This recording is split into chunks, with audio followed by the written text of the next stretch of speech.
niggas be talking whenever they signing on the line. Please don't chime in, watch it, I got timing on the mind. Lying like calling line disease, nigga, you got diamonds on the mind. You never be going in like us driving that McDonald's on the line. Niggas investing to better your clout, a mind and nothing to better your mouth. Ain't no 10Ks, ain't no relays, nigga, you running a regular route. Either the enemy ready to chow, or you coming with edible style. From a jungle, my effort is wild. Watch the kid, don't step on the child. Born a legend, drawing blessings, while it's passing. Strong weapons on your seconds, was my lesson. Warm my presence, hornet's nest. Born a legend, go and tell him any lessons, no exception. No starting slow, ain't no Nolan, so it's no inception. Ain't no James, please don't get them home, no leeway. Ain't a team, nigga, see us on the freeway. Open road, don't cut in front us like a DJ.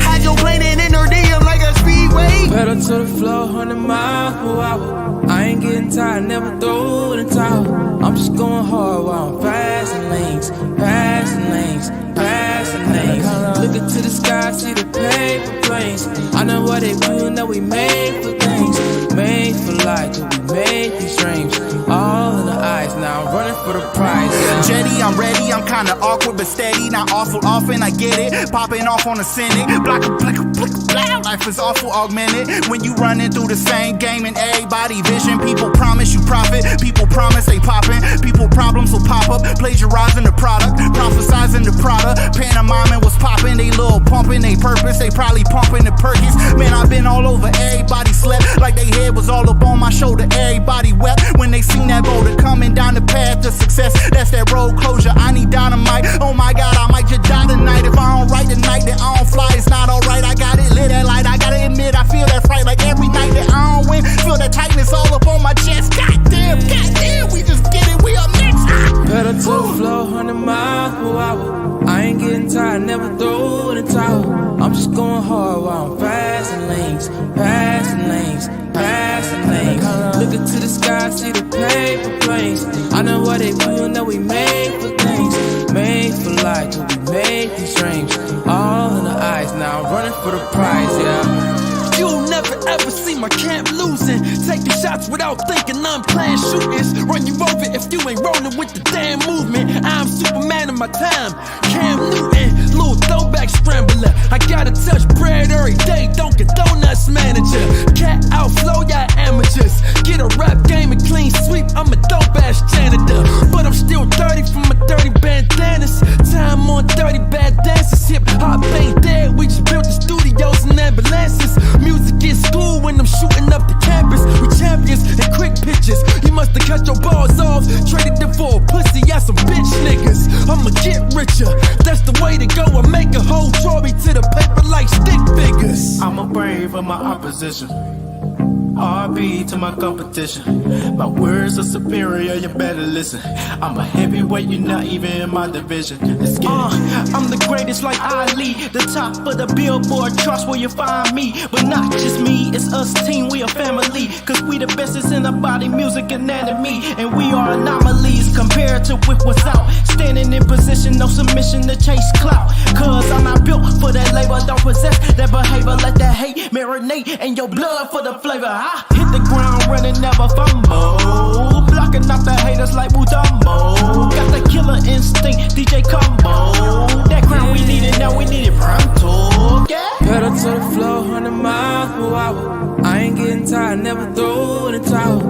I'm just going hard while I'm passing lanes, passing lanes, passing lanes. Looking to the sky, see the paper planes. I know what they do, know we made for things. Made for life, till we made these dreams. All in the eyes, now I'm running for the prize, yeah.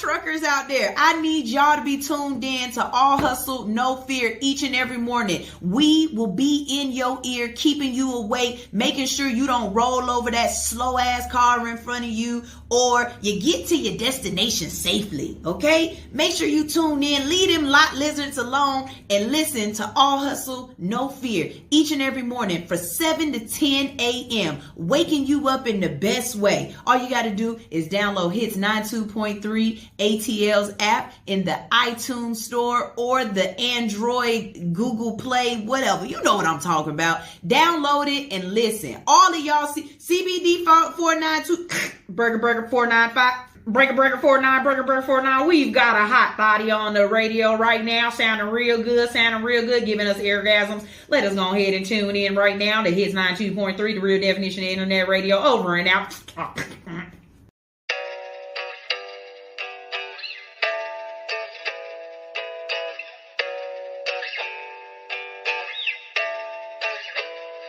Avanto beats. Alix, run that shit back. They think I'm black-hearted. I've been grinding on my own, that's regardless. Yeah, you see I'm getting money, disregarded. When they see me, I'm the life of the party. They act like it don't faze me. I'll put them in the dirt, it's on my baby. Money slim, niggas really acting shady. Independent on my own like Miss Daisy. Prada, that's my pants, I got Fendi on my belt. Now you mad cause I'm up, should've played the cards you dealt. Wanna ring like I'm Michael, I'm a dog just like Vic. Remember when they used to say that I ain't never gon' be shit. Now they viewing all my hits, press play, then rewind. And they mind back in time when they spoke down, they know why. Got a bust on my shawty, she the baddest in my eyes. I know karma, it can be a scary sight when you in line. When she tell me that she like me, baby, I can't fuck with you. I got paper in my baby, you just gotta see it through. On my mama, I won't stop, I know I gotta pay them bills. Getting paper in this fame, can't explain how it feels. I done went inside my shell, nigga, call me Michelangelo. Kicking shit like Kung Fu, nigga, I ain't no panda though. Rocking this designer when you could've had the same shit. Crazy how I'm here without the niggas that I came with. They think I'm black-hearted. I've been grinding on my own, that's regardless. Yeah, you see I'm getting money, disregarded. When they see me, I'm the life of the party. They act like it don't faze me. I'll put them in the dirt, it's on my baby. Money slim, niggas really acting shady. Independent on my own like Miss Daisy. I'm trying and I'm dying, baby, just to stay alive. I'm giving them my all, won't let up, that's on the guys. I'm traveling this far just to put this on the mic. Them niggas, they was hating, but it's all out of spite. I ain't even do none. They just want a problem so that they can say something. Add it up, give it back like a refund. Play around and you reach, we gon' have fun. Won't wait till I fly, know the odds, they gon' try. I don't care about what I live, it's my brothers do or die. Dressed up in my suit and tie, off that nigga know I'm high. And I eat the slimy ops, but this ain't a fish fry. Gave them all my heart and they took all of my strings. While I'm rapping to guitars, I'm emotionally in pain. I don't care about them niggas who was tweaking off their page. Nigga, look at how they did me, so I had to switch my way. They think I'm black-hearted. I've been grinding on my own, that's regardless. Yeah, you see I'm getting money, disregarded. When they see me, I'm the life of the party. They act like it don't faze me. I'll put them in the dirt, it's on my baby. Money slim, niggas really acting shady. Independent on my own like Miss Daisy.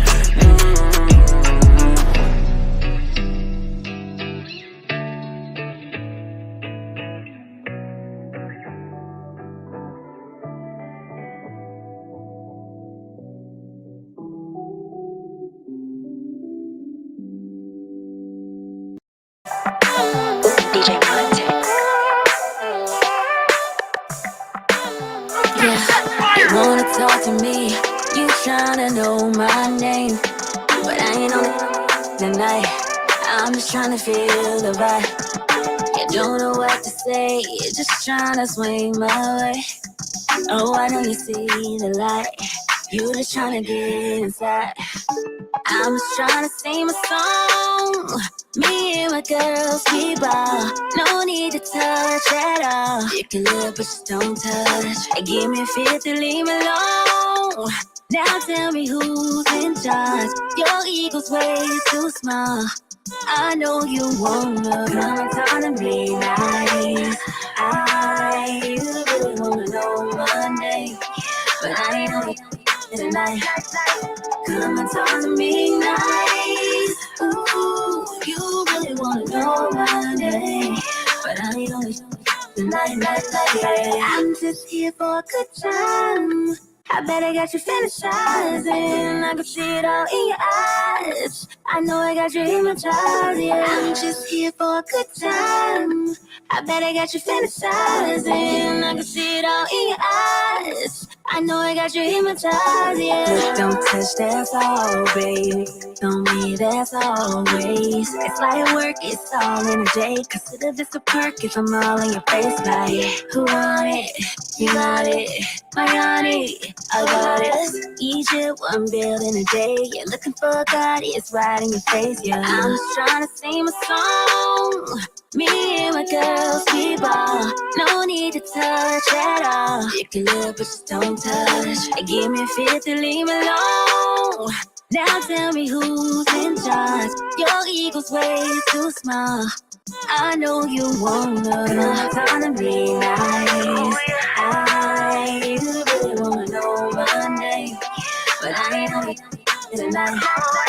Come and talk to me nice. Ooh, you really wanna know my name, but I ain't only tonight. I'm just here for a good time.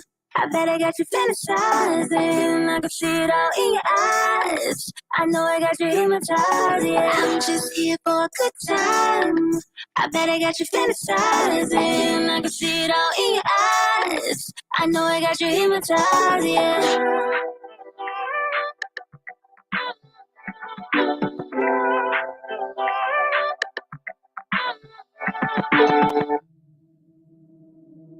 I just want to run my business and do ratchet shit with my friends, and that's it.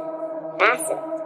That's it. You are now tuned in to All Hustle and No Fear with your girl, the Hood Unicorn. Come on, let's go. Back against the wall, last name against the ropes.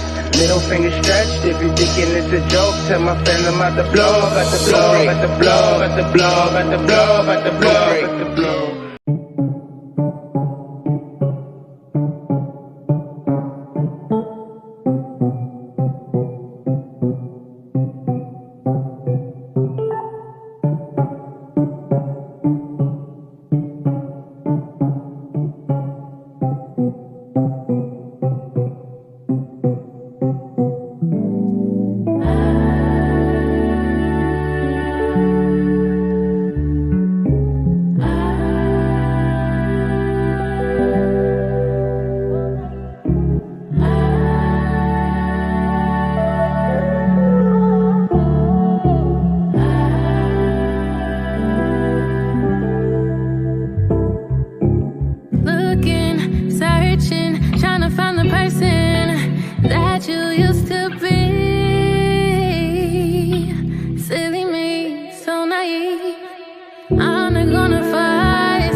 Zelda Blanca, aka Uni the Motivator.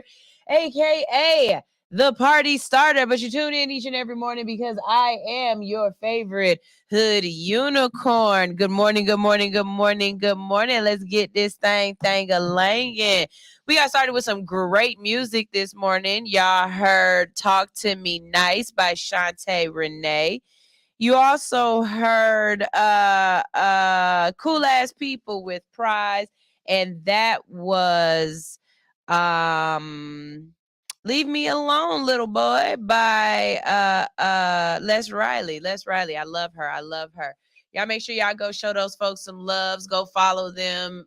Find them on iTunes, Spotify, and all that great stuff. All right. We about to get this day started. We've got a great show planned for you today. I've got a guest coming in later on. We also have some currency conversations, and I found some good ones. We got some Ask the Hoods coming up today, you guys. And I haven't been able to do Ask the Hood in a while. But when I tell you Thanksgiving is bringing out some really crazy people and situations, we've got some good Ask the Hoods today, is what I'm trying to say. Okay. So first, let's get this thing a langin' by giving you a little bit of motivation, starting your day off in a positive way. Easiest way that I'm going to start this off is, yes, I am all for these low vibrational plates we about to eat tomorrow. I am all for getting drunk, cussing out your cousins, being thankful for the fact that you have the ability to spend time with people that you love and you care about. All right. So tomorrow, make sure as you're sitting around the table, whether you are surrounded by loved ones, whether you surrounded by people that you really feel like the moment this is over, I'm gone. Or if you're the person that's having to put in all of the effort for everyone, which is a thankless job, and it's not thankless because when everybody's sitting back, picking their teeth, snorting and grunting, rubbing their bellies and watching football, that really is your thank you. Okay. That's that, oh my God, this was amazing type deal. So relish in that. The ancestors that aren't here, the people that didn't make it, the folks that wanted to be there, but unfortunately they couldn't be. Let's have all of those people deep within our hearts and in our prayers and our thoughts and our minds as we go through tomorrow. Hopefully, you're not alone, but if you are alone, know that someone somewhere is thinking about you. They're missing you. They are wanting you to be just as happy as they are. So, it's a lot. It's a lot to go through on Thanksgiving, and we've talked about this in previous shows, and you can go back and watch those on YouTube. But being able to make it through the holidays is not a luxury that everybody gets. Some people don't make it through the holidays for whatever reason, and it makes it a lot harder for some people to get through the holidays. I know a couple of folks that lost someone very, very recently, and they're having to deal with the holidays. For people like me who our wound is a little bit older, it's been able to heal a little bit more. It's not as difficult. But for some people, this is their first holiday without that person. So, give those people a little bit of grace. Also keep in mind while you're going out and you're moving around within your day, and you're surrounded by people who you don't know in the grocery stores and at the gas stations and driving down the street. Give those people a little bit more grace as well, because they might need it, and they do deserve it. Not all of us can have the same luxuries during these times. Like we said before, it's a lot of people who are really disappointed in the fact that they can't provide for their people the way that they would like to. But it's definitely still needed to just say thank you for the things that we are able to do. All right. So if you have a low vibrational plate, I want one. I don't eat all that pork and stuff, and I don't eat no turkey, and I don't eat no ham. But if you got some seafood, I go for it. But all of the sides, I'm killing all of the sides. I know that's just where my family will leave me. So I mean, you never know. I'm not that person that won't take a piece of fish over there and fry me up a piece of fish my doggone self. But I don't know why fish isn't a Thanksgiving staple. Y'all don't eat fish on Thanksgiving? No kind of fish, no crab legs, no seafood boils. Like y'all don't get any kind of seafood? Because I mean a little bit would go a long a little bit would go a long way in helping out. So I don't know. I think I might hit up a couple of different houses. I got a couple of people who have told me that they've got Friendsgiving going on, and so it'll be very uh camaraderie. Whew. I'm sorry. Y'all know I yawn in the morning. Don't put it on my heart. Don't put that on my heart. Put that on my mouth because I can't not yawn. It's just it just does it. It whatever. But as I was saying, I got a couple of people who are going to be doing some Thanksgiving things at their house, and it's not necessarily going to be very family oriented. It's going to be more of a friends and folks who don't have family here to come and kick it. So that's probably where I'm going to go ahead and kick it as well. So you never know. And they say Juju open on Thanksgiving, and I ain't going to front. A spot on Thanksgiving don't sound bad. Like, and I guarantee you it won't be a lot of people in there. That might be the time to go. Y'all never know. I'm real good to pull up on some places and be by myself. I have no problem loving on myself, okay? So, as I said, happy Thanksgiving to everybody tomorrow. We won't be here. We will be playing a rerun show. I am going to sleep in the way I need to sleep in because tonight I'm going out. Me and CC Natural Way 365, we're going to smoke and vibe tonight down at Apache Cafe, and I'm gonna hit that up because I need some new music from some people. I want to meet some new artists, network, just find a way to get back into the community. I told y'all, with my kids being in school and my husband working night shift, I can't really move around the city at a lot of the events that I want to. So I have to choose which events I can make it to. So with it being Thanksgiving tomorrow and the kids not having to be in school, me and Cece, we're going to double our kids up, make them watch each other, and then we're going to go ahead and wild out. I do not plan on staying out late. I will stay out, get back home, and get to bed. I got to do my daughter's head and make her look cute for Thanksgiving and all that stuff. So, you know what it means to be a parent. I ain't got to explain this life to y'all. Y'all already know what goes down in the parent lifestyle. You know what I mean? So, we've got a really, really great show for you today, and I can't wait to get it started. Today, we are talking a couple of currency conversations. If y'all know anything about being in college, being a college student, you know that books are really expensive. And a couple of people found a way around that. I wish I would have known about it when I was in college, but they definitely didn't have this around when I was in college. We're going to talk about it because it got shut down. And it's going, oh my goodness. Come on, body. I'm awake. Like, what?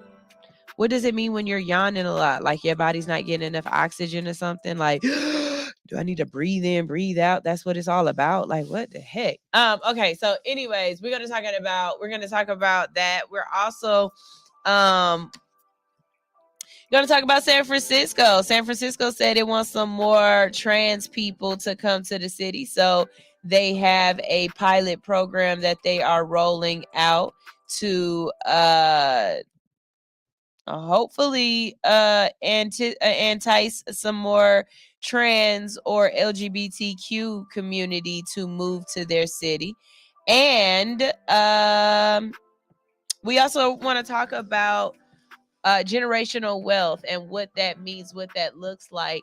Is the name of the game to flip the generational wealth, or is the name of the game to keep it in our legacy and to pass it down from generation to generation to generation? And we're talking land, people. So y'all make sure y'all stick around, y'all stay tuned, and y'all hit up 2 or 3 people and tell them, hey, All Hustle No Fear is on right now and we are watching live. All right. This is All Hustle No Fear. We're gonna play some music for y'all. We just played some bangers, and I've got a couple of more. I'm feeling kind of lovey-dovey, but not lovey-dovey. Y'all will understand what I'm saying in a second. We've got Shy Kiera coming up with Toxic, and we also have Want To by Shinna Music. This is All Hustle No Fear on Hits 92.3, the real definition of internet radio. Ow.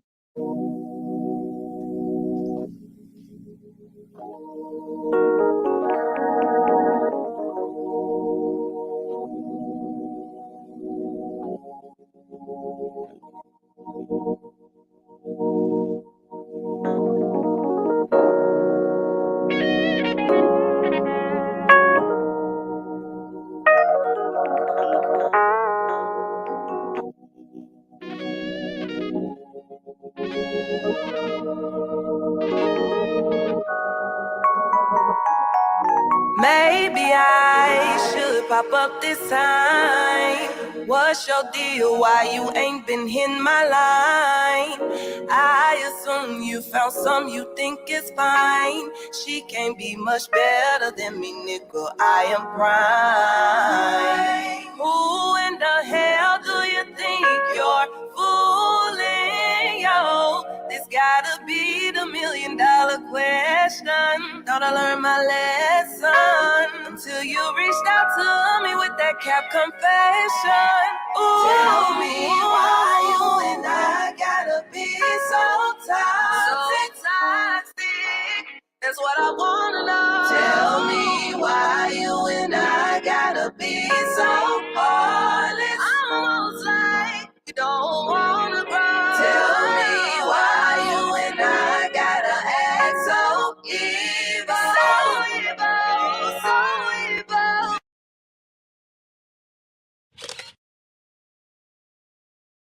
Let go, knowing we can leave each other alone. Alone, alone, alone. Alone, alone, alone.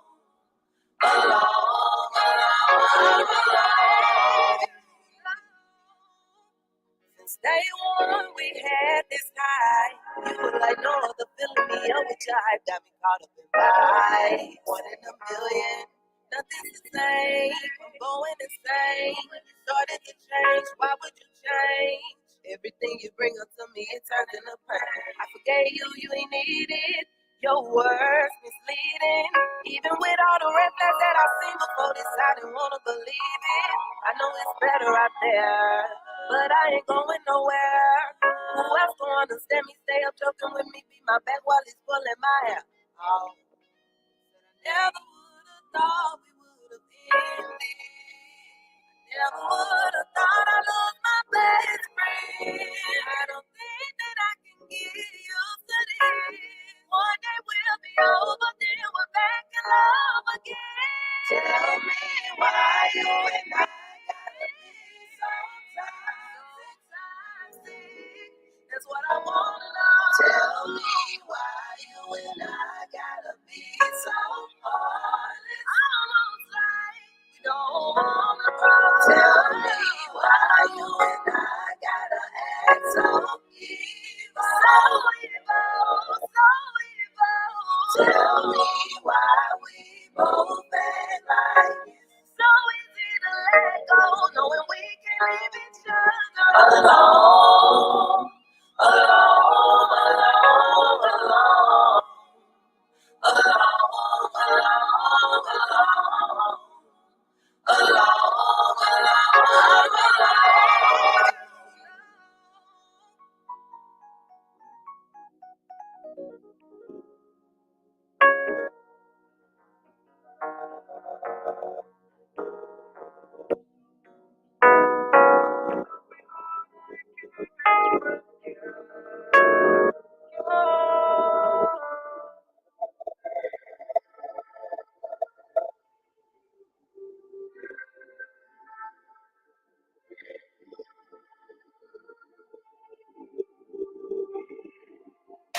I just want to run my business and do ratchet shit with my friends.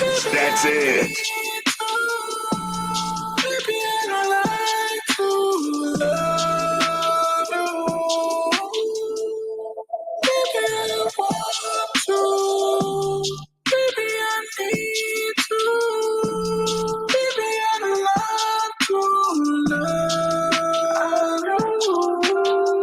Go back to just midnight regrets.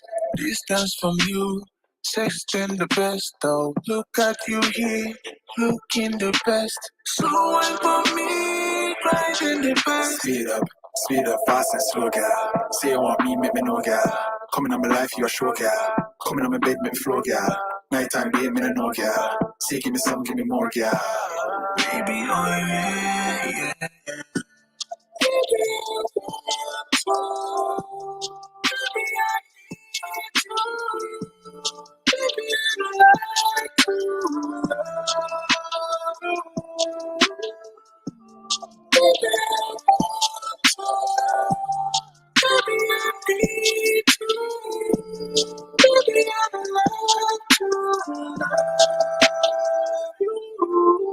Hands on your thighs to the city, only to know what the pity. Baby in the Benz or the Bentley, hard on my chest. Can you feel me? Yeah, can you feel me? Baby, can you feel me? Didn't want me then, now you see me. I'm a broken man. Can you hear me, girl? Girl. Baby, I want you. Baby, I need you. Baby, I like you. Baby, I want you. Baby, I need you. Baby, I love you.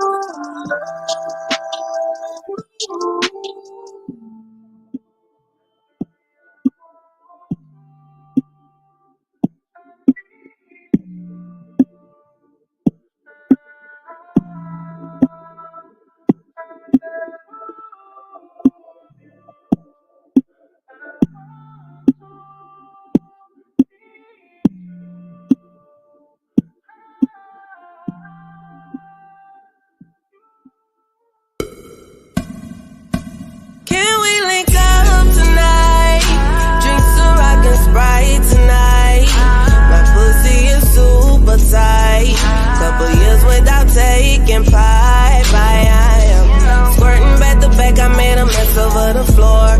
Moaning out loud, the neighbors banging on my door. But the pounding ain't gon' get it. You gotta put your tongue all up in it. Give me a better feeling shy, fucking your brain. You know you like it. Stop holding back, baby boy, don't try to fight it. Got a little insane, orgasm riot. I'm an Aries, baby daddy, you a Pisces. I'd rather make love than get a quickie. Love it when you're on top, go slow in me. And when we make love, it's a hell of a drug. I'm addicted to you like I'm a coke fiend now. Put it in your face, know you like the way it tastes. The way I scream your name in your ear, I wanna sing. Ooh, right there, don't stop, daddy. Feeling so good, riding you like a caddy. Beat it up like a porn star actor.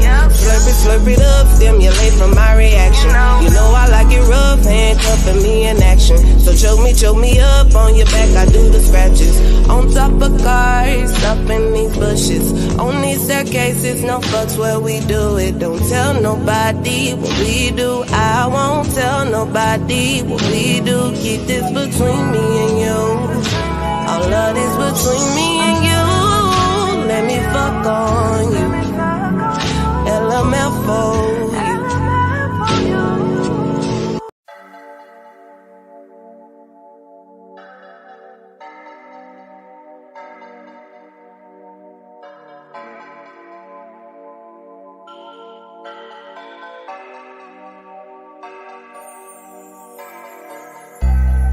Don't be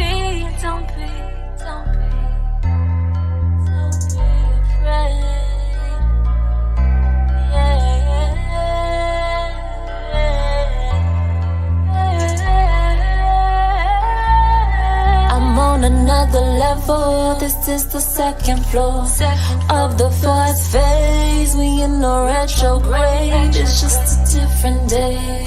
I just walked in the room.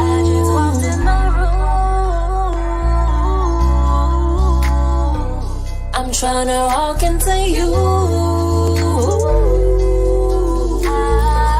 Walk right into this maze, afraid to say, just say you're planning your escape, fighting the purple haze. Don't be afraid, it's never too late.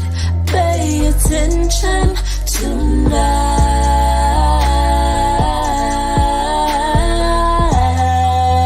Oh baby, don't be afraid. Don't be afraid, it's never too late. Pay attention tonight.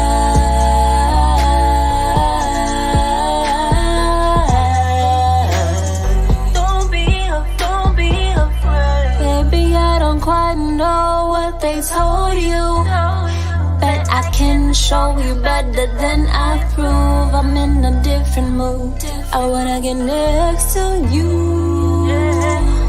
I see just what you do. I watch, I see how you move. It's like we're playing duck, duck, duck, duck, goose. It's like we're playing duck, duck.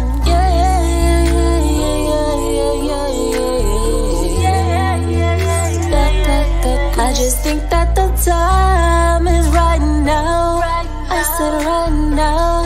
Sit your ass down.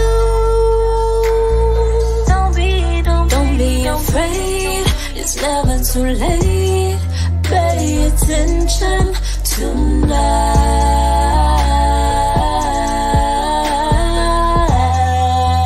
Oh baby, don't be afraid. Don't be afraid. It's never too late.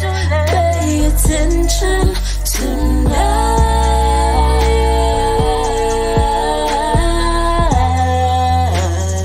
Baby, don't be afraid. Baby, don't be afraid.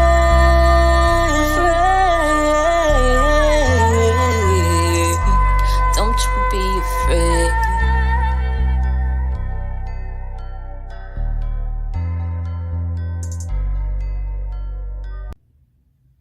Hi everyone.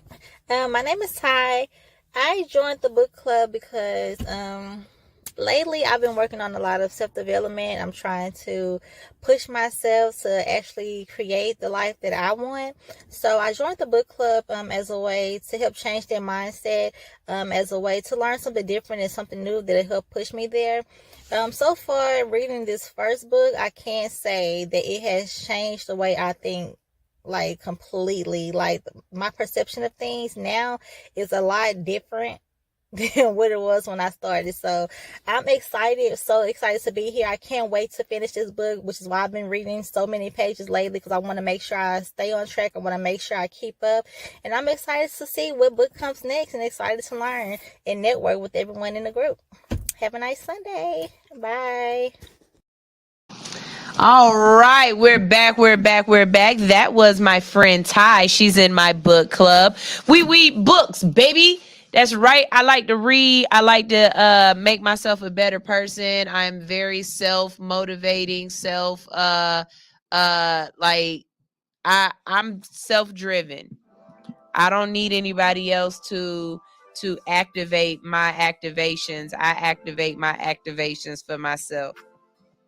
That sounded kind of nasty, like I touch myself, but I mean I do because it's mine, but that's not what I'm talking about. I just mean in that I very much so enjoy being able to push myself to a new place and not needing someone else to tell me you need to do better, do whatever. So the book club is really awesome because we get together, we read books, we have a Telegram group, And as we read our pages, because the goal of the group is to read 5 pages a day so that we can knock out a book within 2 weeks. I ain't gonna lie, this last 2 months has been something. My birthday, everything like that, it threw off a lot. So we're finishing up this book that we were reading by Tabitha Brown. I finished it a couple of days ago. I'm waiting on the rest of the group to finish it, and then we're going to start a new set of another book. And we're always looking to add new people to the group. We're always looking for new members. We also would like more men. And the reason why is because when we're talking and discussing the books, we would like a man's perspective on things. Everything doesn't always have to come from a woman's mind. I actually hold men's opinions to high regards. Whether a man holds a woman's opinion to a high regard or not, I think sometimes y'all men don't always put women on the same wavelength as y'all. Like, we're supposed to just listen and not talk. But hopefully it's been some men who have enjoyed my conversation to the point where they hold my opinion in a high regard and they come back. So if you enjoy reading or you want to become a reader, this is a great book club for you. We've got a couple of members in there now and we're enjoying ourselves. So definitely visit allhustlenofear.com to join the AHNF book club. So we're about to get this thing started. I want to start with Z Library.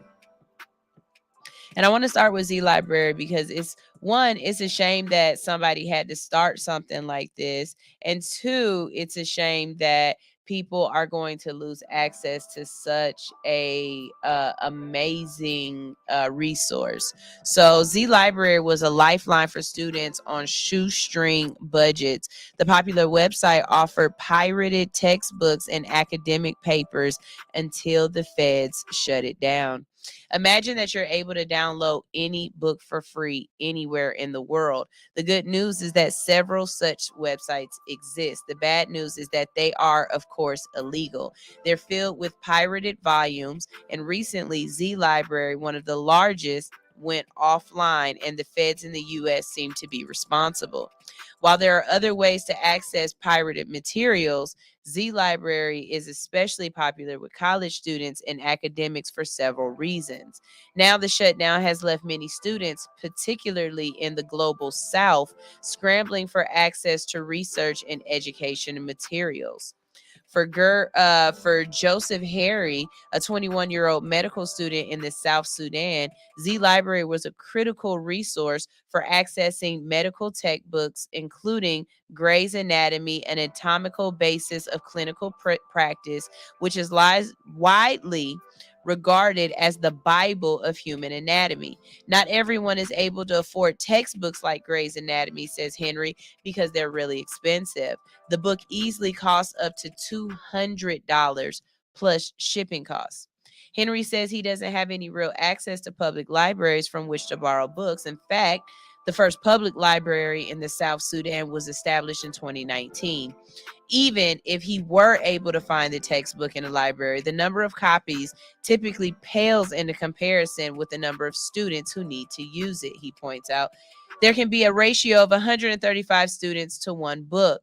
With Z Library, all he needed was to download the book was 100 megabytes of free space on his device. Even if a student has library access, that doesn't necessarily mean they can get the books they need. Cynthia, a Z Library user who requested referred to her by her first name, is doing her PhD at the National Institute of Advanced Studies in India, whose parents' organization is a world-class university. But even in her relatively well-funded university library, not all books are available, she says. At a single book can cost her half of her monthly salary, a price that seems particularly unreasonable when she needs to read only one chapter. Can you imagine having to buy a book only to read one chapter for your class and having to spend half of your monthly income? You haven't even paid for room and board. You haven't paid to eat. You've paid for this book. It makes no sense. This is more than just about books. Z Library offers academic papers. Students in the global north often have access to academic papers through their institutions, which subscribe to journals. That's a sharp distinction to the global south, says Khalid a PhD of student who is doing field work at the Bangladesh University of Professionals, where institutions in developing nations can't afford the cost. He feels like platforms like the Z Library bridge the knowledge gap between the global north and the global south. He uses the Z Library to help him access research articles that are beyond a paywall without subscribing to the journals he might need papers from. The average cost of a journal is around $30 each. Additionally, it can be hard to know from reading just the abstract, which is a summary of the paper that's available for free, if the study will be relevant to your work. This requires academics and students to shell out money before they're even knowing if what they really need is the paper at all. Fiscal acknowledges that pirated book websites like Z Library undoubtedly hurt book and journal publishers and, of course, authors. But he thinks it's on them to consider the impact of these steep price tags. Publishers really need to think that what they need to make their work easily accessible and affordable. In addition to his own research, he is also a lecturer at the same university, and he says, my students need these resources. Students adept at using pirated book platforms have become resources for fellow students. Lucky Love, who lives in Kenya and studies environmental science, will often help friends find out with Z Library. I have like over 30 friends who like just reach out from time to time and be like, dude, can you find me this book? But Z Library is more than just studying. Luffley enjoys reading fiction and thrillers translated from different languages. It can take months after publication date to be available at the local library, but on Z Library, they were available immediately. There are other collections of pirated ebooks online, like Library Genesis. But Luffley says that he has never been able to. He's never been to a library, real or virtual, that has a collection of books this comprehensive, particularly when it comes to recent editions of books. Who's there? Y'all here? Come on in. Come on in. Hey, how y'all doing? Come on in. Come on in. Take a seat. We'll be with y'all shortly. Though Z Library has been seized officially, it seems to be available on Tor, a browser that enables anonymous web surfing. People are posting the steps they follow to access the library database via Tor on platforms like Reddit. Others are helping one another if they get stuck with the process of downloading. For his part, Fiscal now relies on his friends living in the US and UK for journal articles that he's looking for and sending them huge lists. It's a rudimentary form of file sharing than Z Library, but for now it works. Y'all, one of the things that makes no sense is that the whole purpose of the internet was to be able to share knowledge. And if you want people to be able to go to school, I don't think that school should have to cost the cost that it's costing. And what I mean by that is the fact that a professor can write a book and then change 3 or 4 notations in that book and come up with a whole new edition every year, and we can't even share the book, is ridiculous to me. The fact that I buy a book at $300, but then I try to sell it back to the school and they only give me $30 for it, but then turn around and resell that same book for $250 makes no sense to me. The fact that we are making so much money off the backs of our children and then holding them accountable for being able to not only provide themselves with a life during their college years, and charging them an astronomical price to be able to learn what we need for them to know. We need doctors. Why are we making it so difficult for people to become doctors?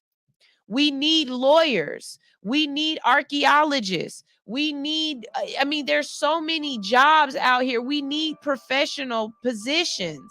And to make the cost so difficult for a person to do something like study, it makes absolutely no sense. Y'all was going to make y'all money off these books. Giving people the ability to be able to study in places that don't have the resources just seems like the humane thing to do. And I know what it is. You're absolutely right, Mr. Wilsey. It's capitalism at its best, or at its finest and its worst. You look at it how you want. But let's think about this too. The impact on the environment that something like this was having. All of these books that did not have to be printed out. All of these books that did not have to sit on shelves, that people were able to still use as resources. Y'all could have charged $1 and still made way more money than you could ever need in your whole entire lifetime. You're not going to convince me that producing a book, paying for publishing and whatnot is going to cost that much. If y'all produce 10,000 books at $200 a piece, come on, y'all. You making your money for the production of that book. But if you were still to put that same book online, and there are 8 billion people on this planet currently, you can't tell me out of that 8 billion, you can't find 200,000 of them that needed that book, that you could have charged them $1 or $2 for the book and still capitalized and made money. Like, at some point in time, humanity has to kick in. It's got to be some point where we say enough is enough. And I'm all for sites like this. I didn't even get into the fact that the people who, it was 2 young men who came up with this site, and they've been arrested by the feds and shut down. Now, don't get it twisted. They was making money off the site too. But guess what they was doing? Just what I said. Charging $1. They was charging the bare minimum for whatever they were charging for. And they still made $1 million annually over, hand over foot. Some of these publishing companies, if that's really how you feeling, then go ahead and put your books, put everything that you have in a database, and let us be able to come straight to you and download. Hell, downloading it for $10 still is better than having to download the book for $250. And think about it. You're talking about somebody who going to school to try to be a professional degree, where they have to be in school for the next 5 to 10 years, and each class that they needs multiple books like this. Education should not cost you your life. You shouldn't have to pay for the education that you're getting to be of service to the world for the rest of your life. You shouldn't have to go into debt to be able to learn.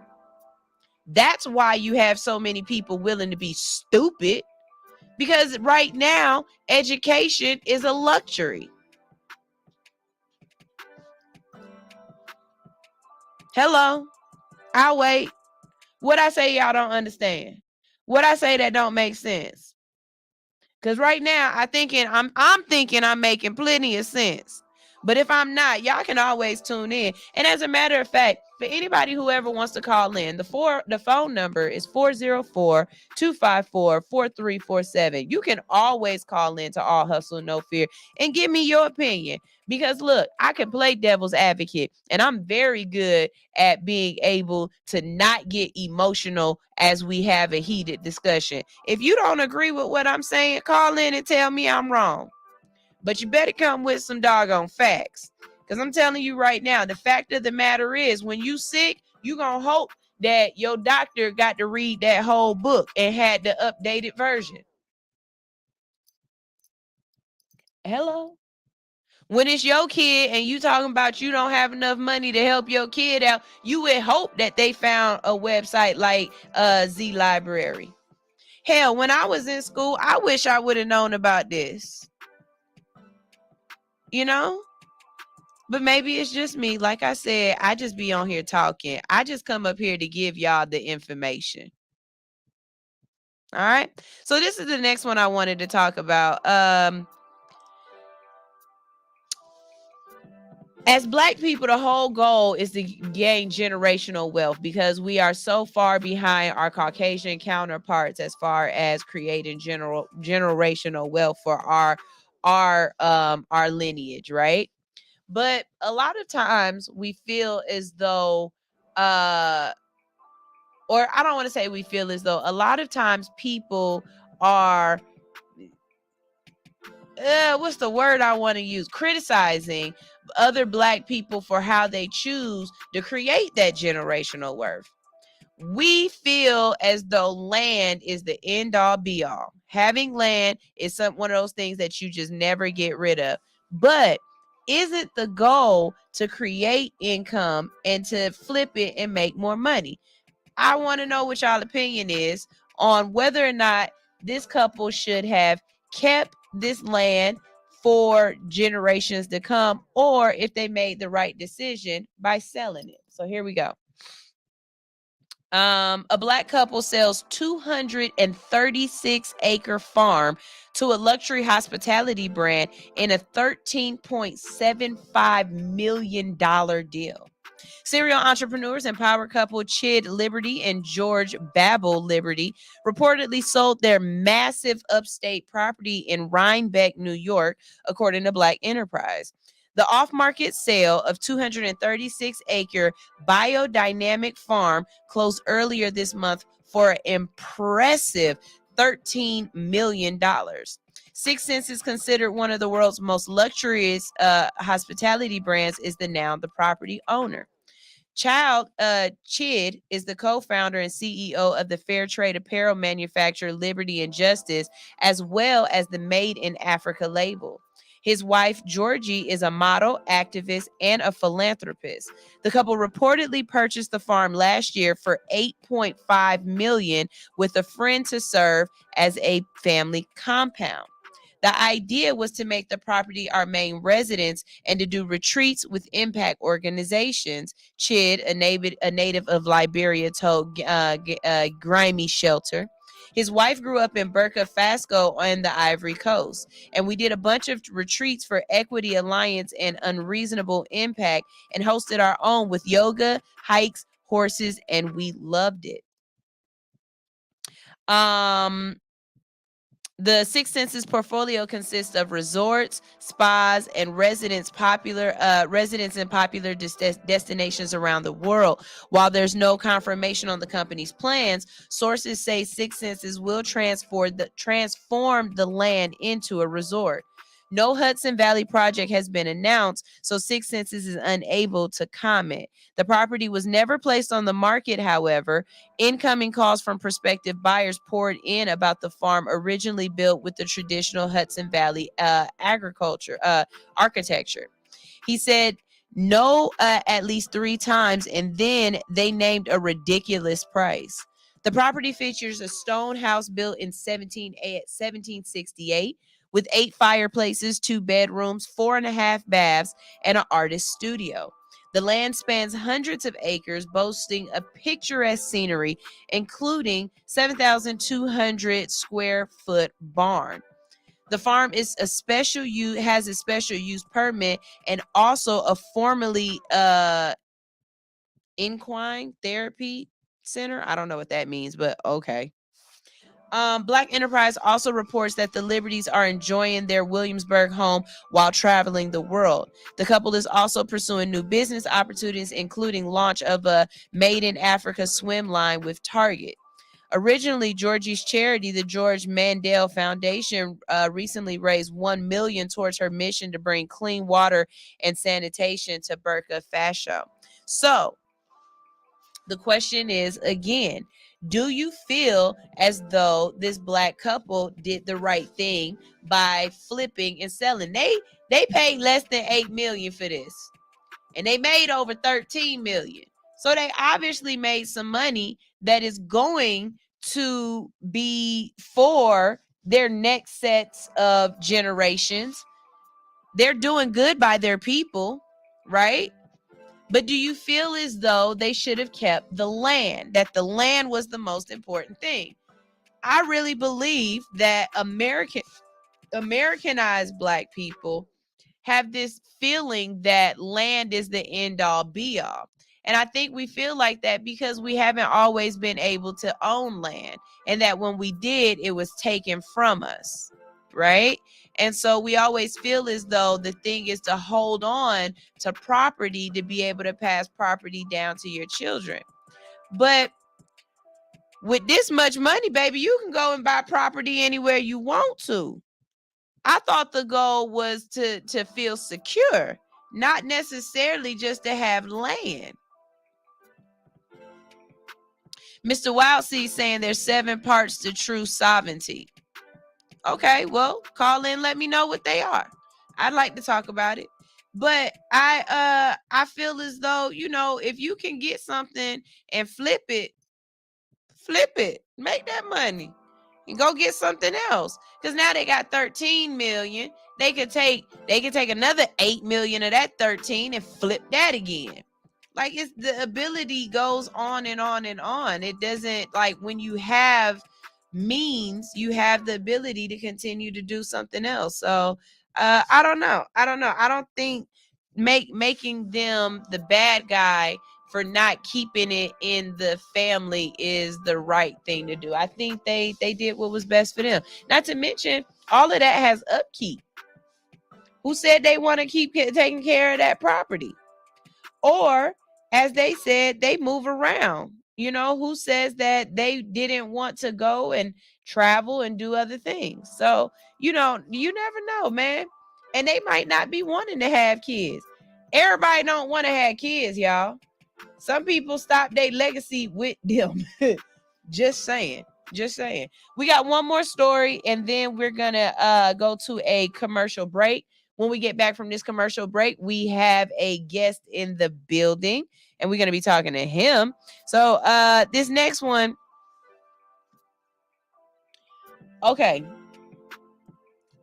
This next one, I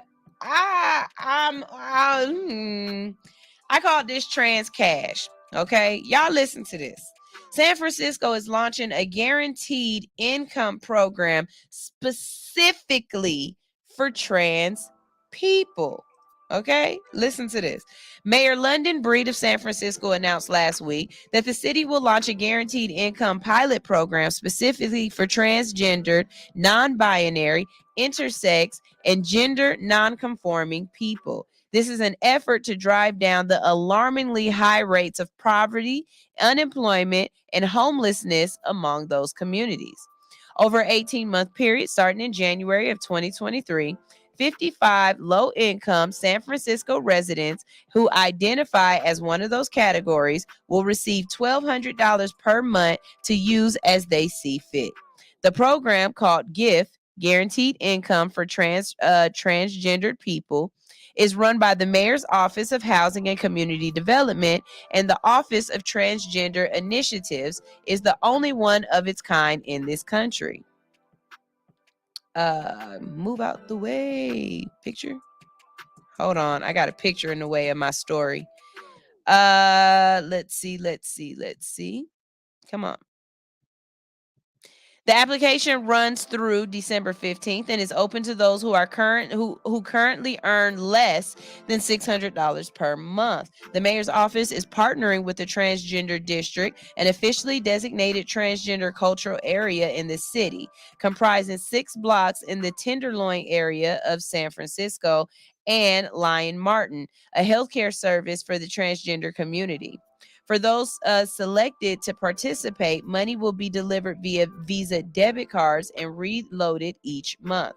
Poverty rates among transgender people are higher than those for cisgender straight people in this country, according to a 2015 report by the National Center for Transgender Equality.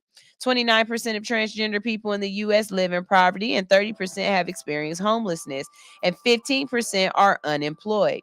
3 times the national average. Economic struggles also take a toll on health, and the report notes that 40% have attempted suicide at some point, at a rate of 9 times higher than above the U.S. average.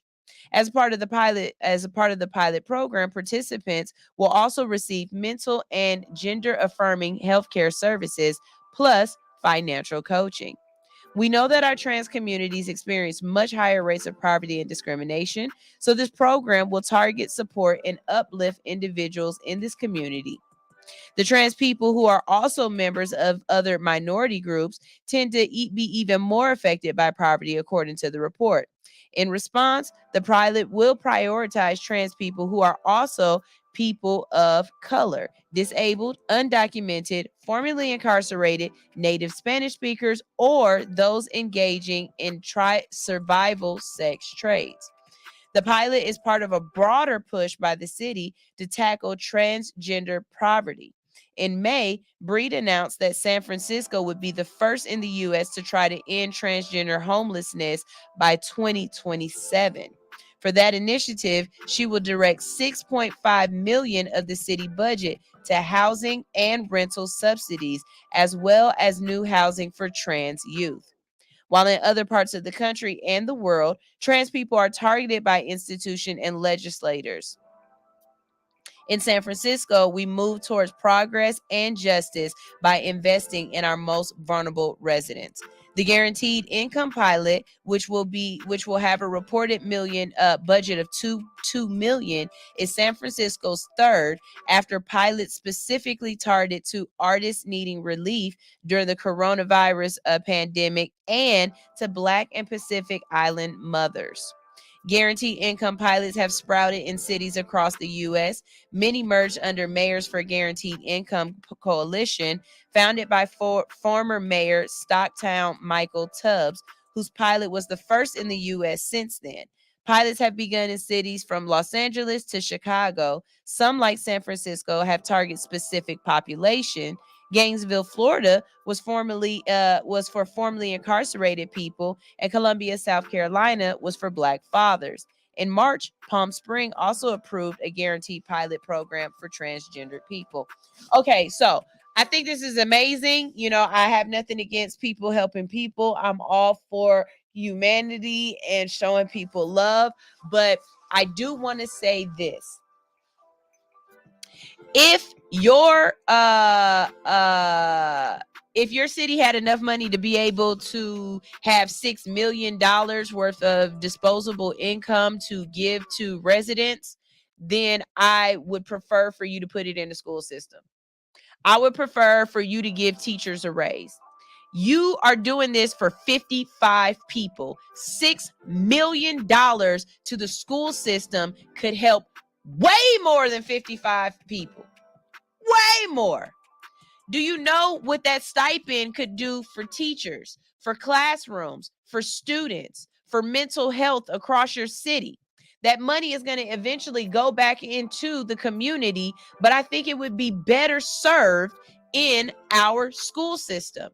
Let's start a pilot program where we have more 4-H. Let's start a pilot program in the school system where the kids are now getting mental health resources, where they're doing things like, I don't know, recess. Y'all took recess out of school. Why not put that back into school? Why not put that money into the music programs? Put that money into the schools being able to have after school programs. Put that money into the schools being able to feed our kids multiple meals every day that are healthy, with healthy options.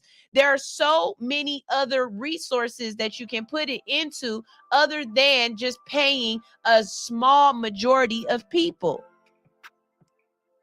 I'm not saying that. I don't care if it was black fathers. I don't care if it was transgender people. I don't care the community that you're choosing. I'm saying that that money could have benefited a wider aspect of your community than just this very small community of people.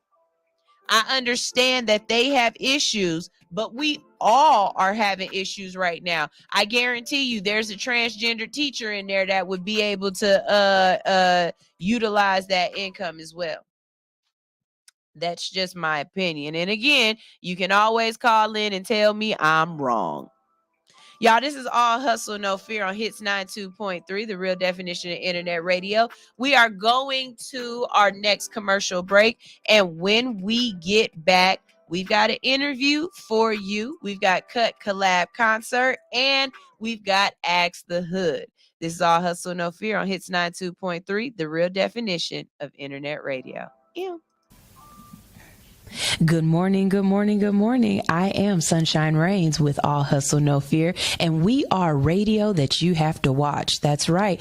We are radio that you need to tune into to watch all of the fun that is going down here at the Hits 92.3 station. So what I need you to do is follow me at All Hustle, No Fear on YouTube, or follow Hits 92.3 on Facebook, and tune in Monday through Friday from 7 to 10 a.m. for All Hustle, No Fear. We are After Dark Radio in the morning.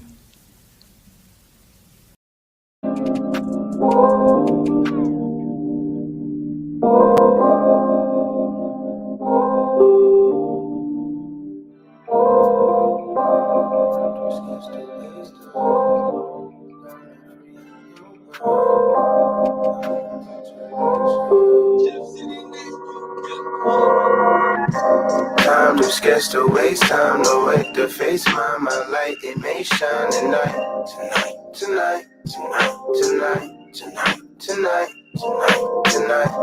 Time too scared to waste time, no way to face my light, it may shine tonight, tonight, tonight, tonight, tonight, tonight, tonight. I could complain or rather work though. Rather push mountains, cross horizons, and momentum past the mark though. Tremble in fear, won't reach tremendous blessings. I treat every step among this earth to teach a lesson. A testament to testing life's regressions. Egregious how they let mocking me get the world's attention. Attend for effort, but giving up in my slightest missions. My drive inside go crazy and personify persistence. This for my kinship, for them I go. Rocky Bubble with the Ayatollah, and carry your weight on my shoulders. It's like I'm chosen. This life I know is working until my eyes close. Grinding cause I got dreams that run longer than even miles go. It's do or die, so sometimes I stay in silo and dance around the blocks like Lino 1 is xylophone. I'm trapped in cycles, this journey is full of iPhones. Keeping my tempo up to my rivals is full of idols, cause time is scarce to waste time, don't wait to face my light and may shine tonight, tonight, tonight, tonight, tonight, tonight, tonight. Time is scarce to waste time, don't wait to face my light and may shine tonight, tonight, tonight, tonight, tonight. Yeah. Yeah, look, follow the flow. Chosen few, I was fortunate. All to conform to this world when you're this fortunate. I read sure that before the stains on my jersey converted to a position that suited me well. All is well, wishing well, sipping from the well, got well. Penny for my thoughts, a penny wise enough to tell.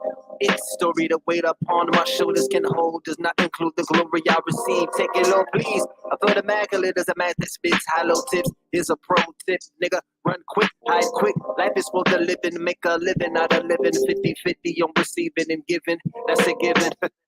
Mama told me there'd be days like this where you realize that only time exists cause you exist. I know I say it waits for no man with no plan. The damn it, I got plans. So me and time go hand in hand. But time is scarce to waste time, don't wait to face my light and may shine tonight, tonight, tonight, tonight, tonight, tonight, tonight. Time is scarce to waste time, don't wait to face my light and may shine tonight, tonight, tonight, tonight, tonight, tonight, tonight.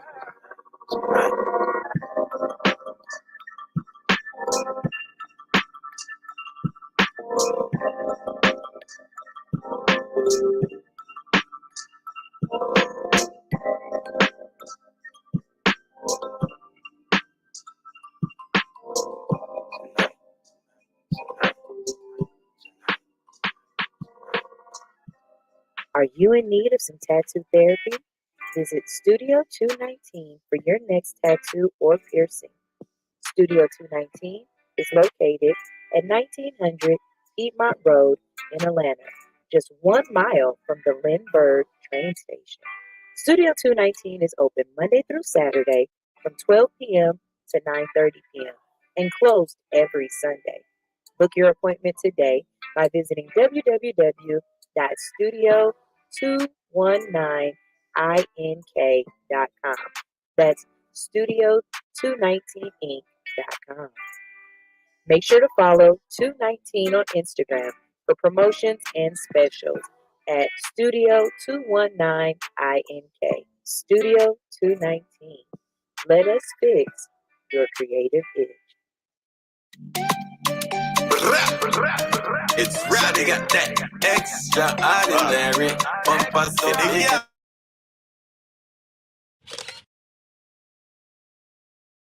Regular, hear it. Hey, come here, girl, man, play with your body like the I'm a piano. Catch it up right there, so the jaws up. She's like the name Cristiano Ronaldo. Catch it up right there, so that's. Catch it up for me right there, so right there, so that's. Catch it up for me right there, show the end for me right there, so climb up on the bike and ride it out. Y'all come to the cafe, the espresso. Them a say them a make them it right there, so. Y'all how you a wine and a tease me so. What make you a dance and a tease me so. Real bad girl, you know easy enough. None of them can wine and bubble like you. They gonna play with your body like the I'm a piano. Cock it up right there, so the jaws up. She's like the name Cristiano Ronaldo. Cock it up right there, so that's. Cock it up for me right there, so right there, so that's. Cock it up for me right there, so I'll just wine from not no stress. Just show the things right there, so one more time for you know God bless you. Just show the things right there, so you're full of body vibes. Life of the party, champion bubble and no girl can just balance for the head. Tap, tick tock, same time. Head over right there, so give me with the wine, y'all make the master charge up the grind. Cock it up right there, cock it up right there, so right now don't waste no time. Every girl feel move them waist, every girl feel report to the dance floor same. Give me that crazy wine. Mind me the wine, the way make me want to spend every time. Hey, come here, girl, man, play with your body like the I'm a piano. Cock it up right there, so the jaws up. She fly me name Cristiano Ronaldo. Cock it up right there, so that's. Cock it up for me right there, right there, that's. Cock it up for me right there.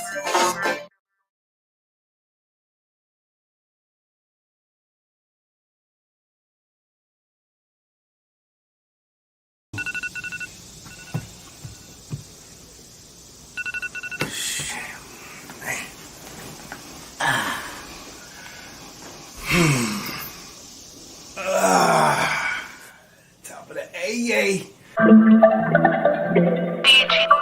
It's the top of the AA. It's the top of the AA. I'm up and at this money.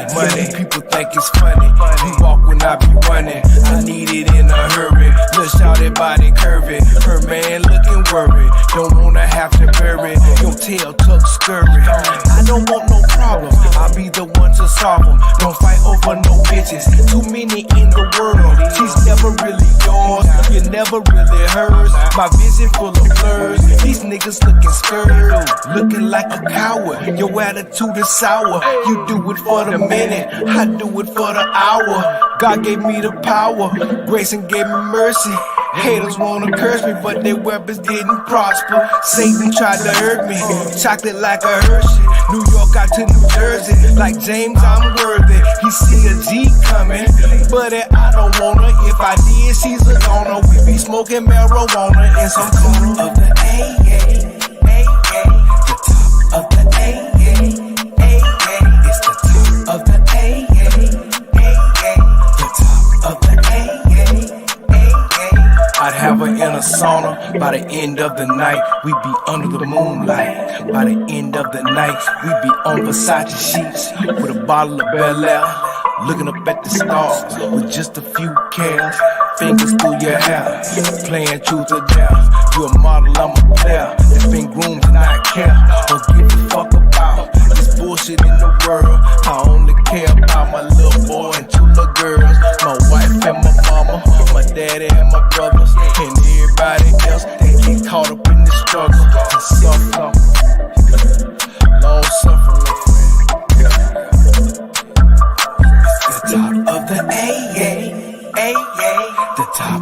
A, yeah, A, yeah. It's the top of the A, yeah, A, yeah.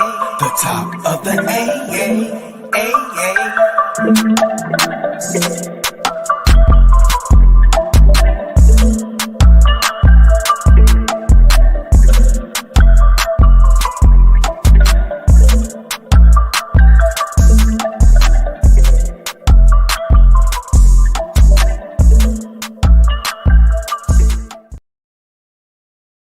It's the top of the A, the A. Hey man, let me tell you something. Don't nothing feel better than having like one of them folks you've been listening to in the studio, and you be like, man, he gave me music. That's so cool that I got T-Mo Goody music and I'm allowed to play it, and he gave it to me specifically. I'm telling you right now, anytime YouTube try to cut it off and be like, he gave me permission to do that. And I got new music that I got permission to play, because I've got a brand new artist in the building today that I'm going ahead and introduce to y'all. He not brand new to the game. He just brand new to me, which means he brand new to you. So now y'all can become new fans of his, because he got that music that make you want to whine your body, God, and make you want to do that thing, God. Look, he got that music. He got that kind of music where, you know, when you be seeing in the videos on Instagram where they be dancing and then they run back like this and then they go jump on. They be jumping in the, y'all know what I'm talking about? Y'all know what I'm talking about? Man, we have in the building. Give me a big blah, blah, blah, blah, blah, blah. We got Trap Shot Raleigh. Hey, what's up? Yes, I love having. Oh, hold on, let me put that on there. Yep. There we go. I love having new artists in the building, and I absolutely love Jamaican artists, because I be trying to tell people that I'm not a fun black.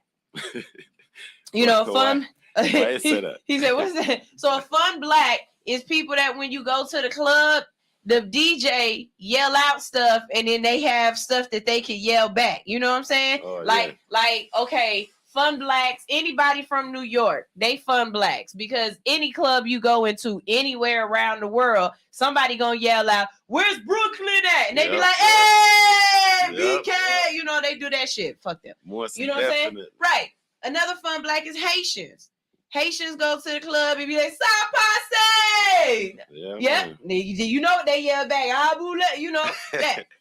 You mess around, don't be nowhere and they drop some Jamaican music. Oh my God. Everybody and they mama start having coconuts in their accent. You start hearing water. You start hearing, you know what I'm saying? Like, I love it. And as many jobs as I have, I want to say I'm an honorary Jamaican.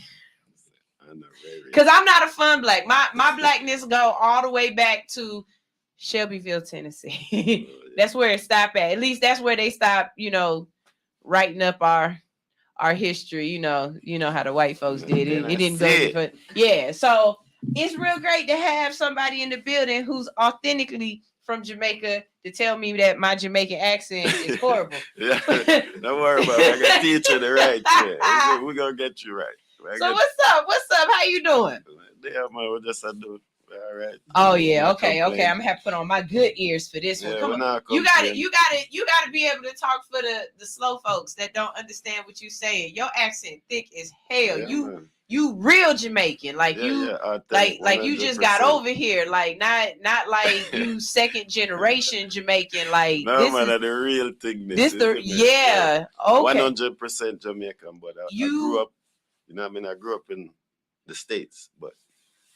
Yeah, 100%. You one of the ones where I want to go back to Jamaica with you, because I'm gonna be safe. Yeah. They not gonna kidnap me, and I'm gonna find all the good weed.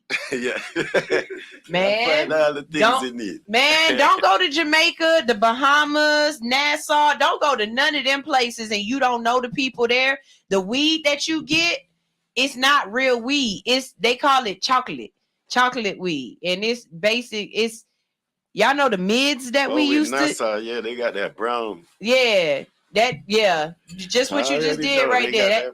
Man, it ain't worth it. It ain't worth the charge you gonna get on the boat for smoking that. Don't even go down that route, y'all. I promise you, it's not worth it. So, tell us a little bit about you. We just played some of your music. Tell us about the song we just played. That one is I'm a piano beat that's produced by me and my brother Prince Desire. You know what I mean? He's an African producer, / artist, director. You know what I mean? So that one not out yet, but you get the exclusive. I got feel exclusive me? stuff. You Snap! You know I'm an exclusive type of girl. I like that. What's up?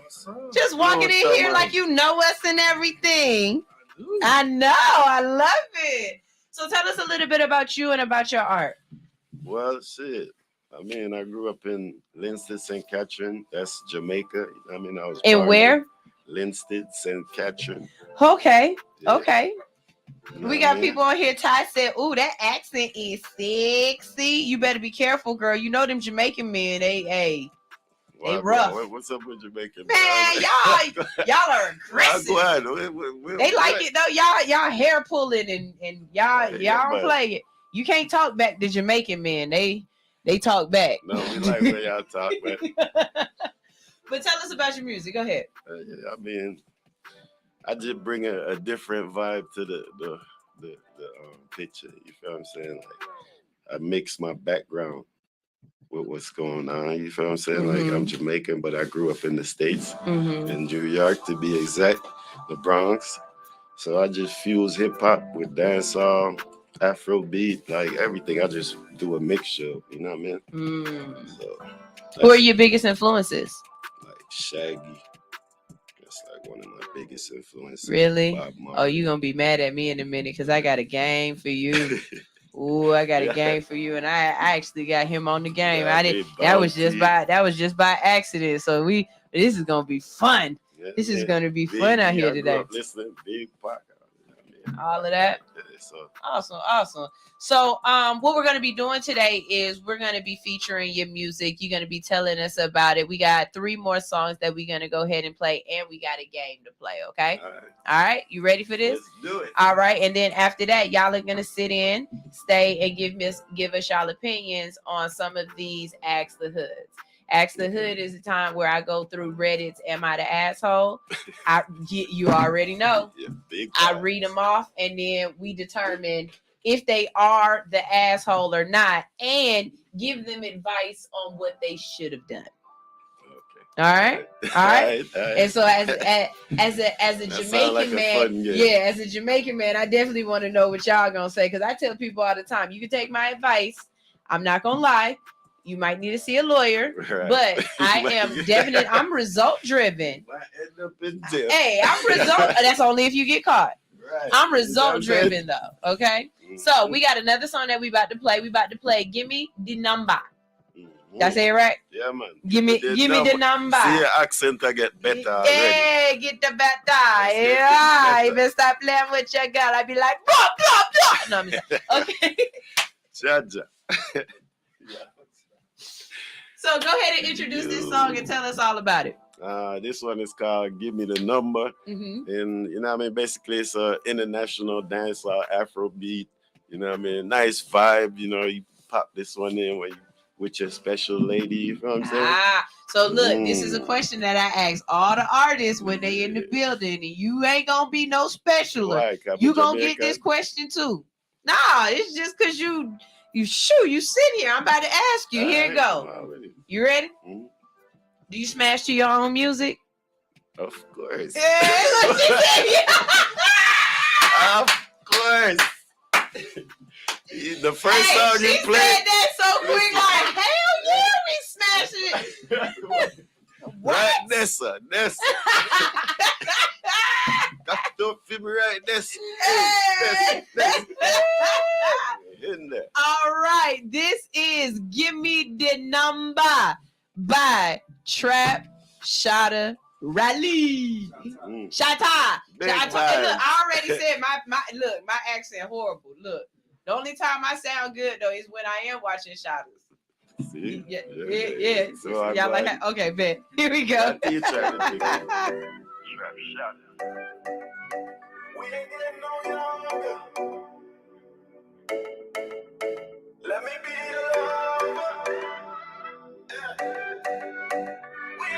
no younger. I'm done with the waiting. No more debating, no more anticipating. A straight love making. Have the whole bed shaking. Girl, your heart be the taking. Me run out of patience, girl. Me feel like me can't wait no more. Me sick for your love, me need your medication, girl. Girl, your body have the cure. Yeah, yeah. Give me the number. Give me the number. Give me the number. We not get no younger. Give me the number. Give me the number. Give me the number.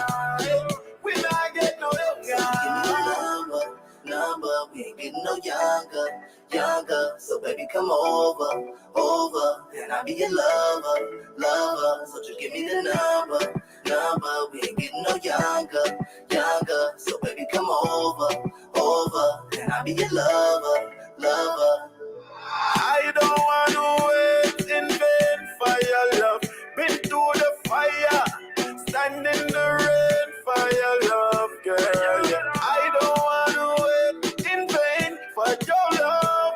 Yeah, life just not the same without your love. Your love is a drug and I'm addicted. I'm really a dog, but I'm afflicted. You know I be on the road making them quick trips. Hey, shot, I gotta make that money flip. She know how to ride the stick shit. Shotgun with the shadow and them chopsticks. Bust down for a rest when I stop trip. You play games and me can make it a flop quick. Cause every chop I need a Griselda Blanca. Yeah man, a lady and a gangster. Straight, girl, you're pretty something pink like breast cancer. Me baby your sponsor. Give me the number. Give me the number.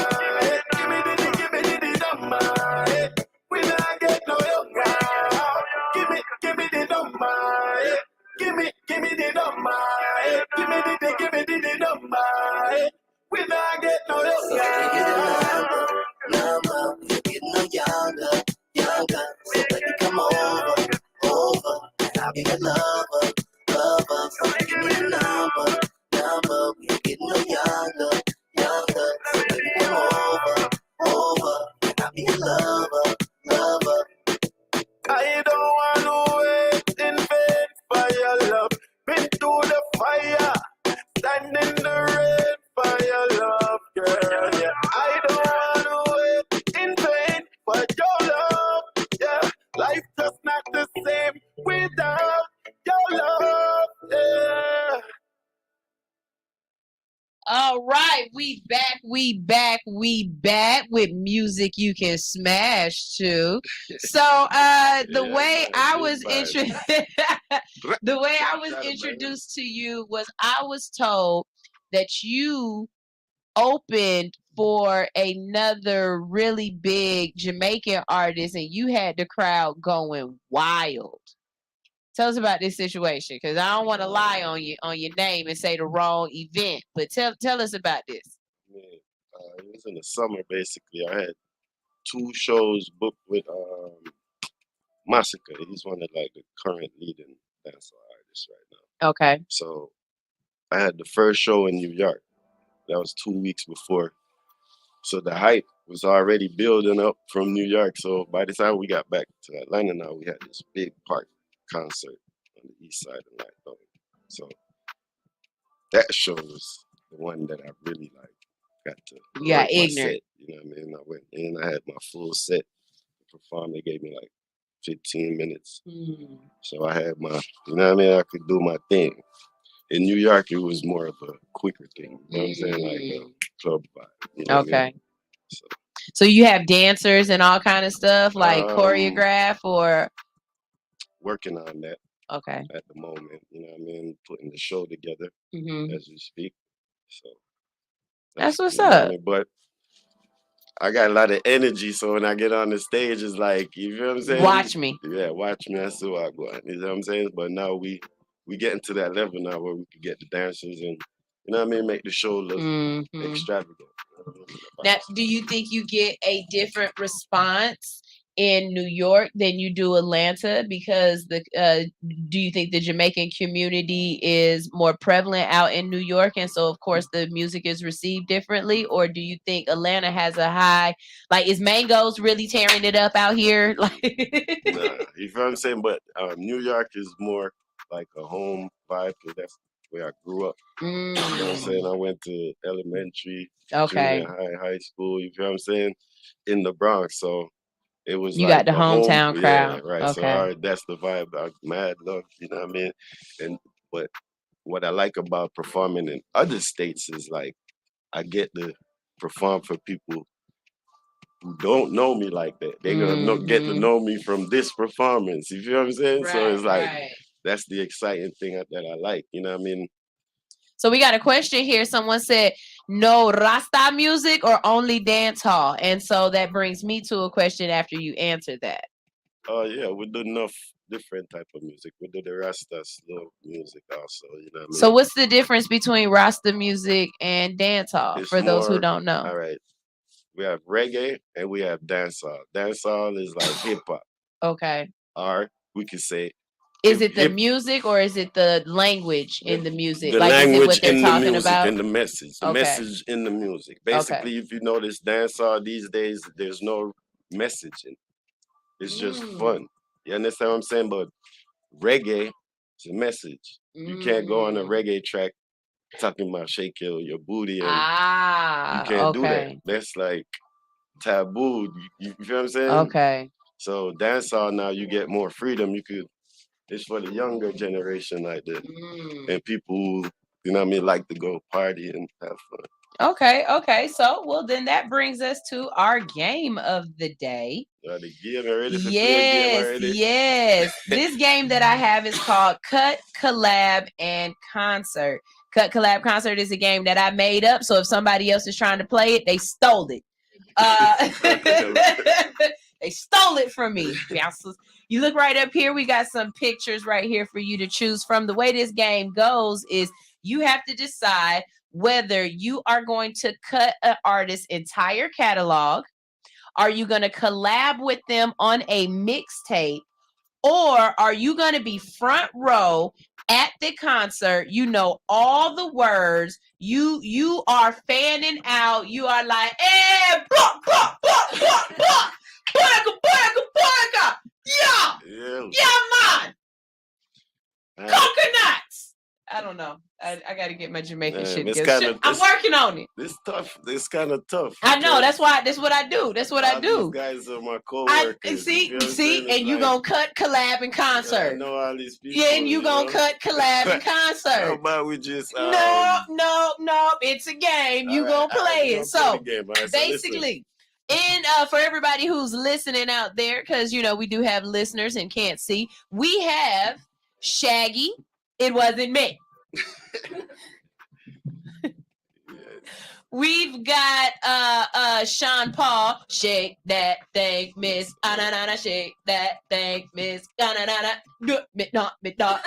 gonna shake the dick. Not body. Look, I'm telling y'all right now, anything that is Jamaican music, I know the sounds. I don't know the words. I'm not lying to y'all. I know the cadence. Right. That's it. That's all. I don't know what y'all saying, but it sounds great. You can mumble it. Yeah, there we go. I'm a mumble rapper. I'm a Jamaican mumble rapper. And then we also have Wayne Wonder. And Wayne Wonder just recently passed away, didn't he? He did. Didn't Wayne Wonder? Was it Wayne Wonder who recently passed away? That wasn't Wayne. Oh. Yeah, that was Merciless. Okay, yeah, my apologies, Wayne. I ain't trying to kill you off. I'm glad you're still here. When still but we still have, and then we have Wayne Wonder. And Wayne Wonder is whoa, whoa, whoa. I know those words got somebody. She's a beauty, really special, really and truly. So you got to tell me, who are you cutting? Who are you collabing with? And who are you concerting? I don't know. All right, listen. Wayne, I'm gonna have to cut Sean. You gonna cut Sean? I'll go to the concert For Wayne. You going to the concert with Wayne? With Shaggy. And you collabing with Shaggy. Yeah, that's my boy right there. Okay. Gotta get in with the diamond seller. You feel All me? right. Now you know we not gonna let you. You at the mic, so we gotta get you too. Come on. Wow. Who you cutting, collabing, and concerting with? I'm going with his same answers. You going with his same answers? Yes, I have to ride with him. Why? I'm riding with him cause listen. I'm like you. I don't know the words. I just know the sound. He's like, man, this shot is so good. I know he made the best decisions. Yeah. I trust him. No, okay, check this out. Okay, go for it. Wayne, we gonna go to the concert. It's all females gonna be there, so you feel me? We gonna be in there enjoying the show. You understand what I'm saying? There we go. Okay, makes sense. You know what I mean? Shaggy now. You know Shaggy the diamond seller, bro. You cannot cut the diamond seller. Correct. At all. You feel what I'm saying? Okay. I didn't know Shaggy was the diamond, like Diamond Records or Diamonds like Diamond Records. Oh. He's over. Oh, okay. I thought you meant like Conflict Diamond, a lot of people don't speak on him. But in our era, he's the biggest artist. Really? Biggest of this era. Okay. No, I don't even want to call names because I don't want nobody right. feelings, but think like he's the only man that went diamond 2 times over. Yeah. Okay. Oh, Okay. You So that makes sense to collab with him because you know you gonna make some money. I mean, he said it wasn't me, but maybe it was. That man. You understood that part.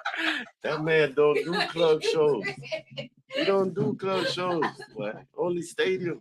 That's what's up. All right. So let's go ahead and introduce the next song. We've got Reggae Trap Radio. Tell us about this record. That one that produced by Say that word again. That one that produced by I hear it. Ink Gang, you don't know, brother in Jersey.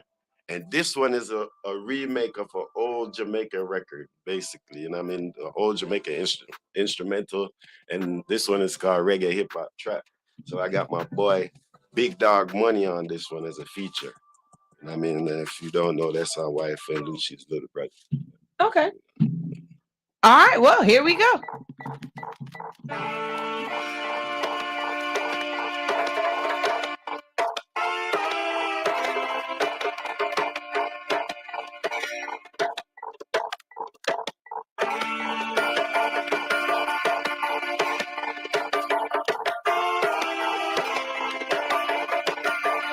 Trap Shadows. Who I am and where I'm from, why the team so strong and the money so long. Shut up for life, man, a real bad man. Trap Shadows. Who I am and where I'm from, why the team so strong and the money so long. Shut up for life, man, a real bad man. Yeah, hey, this that reggae dancer, hip hop trap. This that reggae dancer, hip hop trap. This that reggae dancer, hip hop trap. Yard man a flow up on a hip hop track. This that reggae dancer, hip hop trap. This that reggae dancer, hip hop trap. This that reggae dancer, hip hop trap. Yard man a flow up on a hip hop track. Hey, pull it up again, me say run that back. Hey, pull it up again, then turn it up and not speed. Homage to the great Shabarang Super Cat Bob. Marley Peter touch Biggie Smalls 2-pack dog. This that reggae dancer, hip hop trap. Yeah, we love the hustle, man. I flip that back. Really from the streets, I could get a clap. Only speak the facts, no cap in my rats. Rolling lions and gorillas, no snakes, no rats. Shut the spit that make you kill a son of a rat. Hey, when lyrics are flow through the speaker box. Style so sick, it mash up them head up. Man, a real yard man, but I grew up on the block, grew up on hip hop. That's why I'm chatting like that. Legendary that make a hit with one shot. Welcome the road boys straight from Jamrock. Hey, this that reggae dancer, hip hop trap. This that reggae dancer, hip hop trap.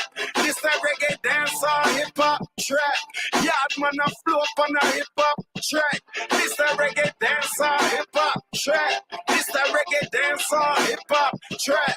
This that reggae dancer, hip hop trap. Yard man wanna flow on a hip hop track. Hey, See this shit reggae, but I took it to the truck, gave it to the dogs, and they still show love. If they playing in the club, but might catch a slug. To the face, you know them shotters don't play. A Clyde lifestyle will get you safe.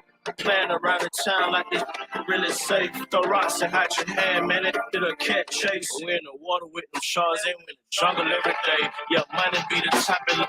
See, you don't play. Get your look. Hit up from 100 miles away. That K got a scope and my shooter, he gon' lay. Where you lay your head or where your loved ones stay. See this water real, get them young, the chills. Brain popping out of the heads on drill. How they keep it in the streets and they one cop police. Go rat on them, they got from praise. jam rock to the black. Reggae hip hop, this that dance up trap. The dance up can't stop with them Jamaicans that trap. Jamaicans that rap, yard man in a arena, also be run up a bag. Give me any beat, watch me black like Kodak. Musically, the fire blazing well up. Shadows with that, I make you get yourself a record with that. Make you get a lyrical contact. Cause when the music hits you, you feel no pain. When the music hits you, you feel no pain. That's a positive vibes, no stress, no strain. And the music alone get me higher than a plane. When the music hits, you feel no pain. When the music hits you, you feel no pain. That's a positive vibes, no stress, no strain. And the music alone get me higher than a plane. Why wrong with y'all? What? Why wrong with y'all? Yep. Why wrong with you, man? What?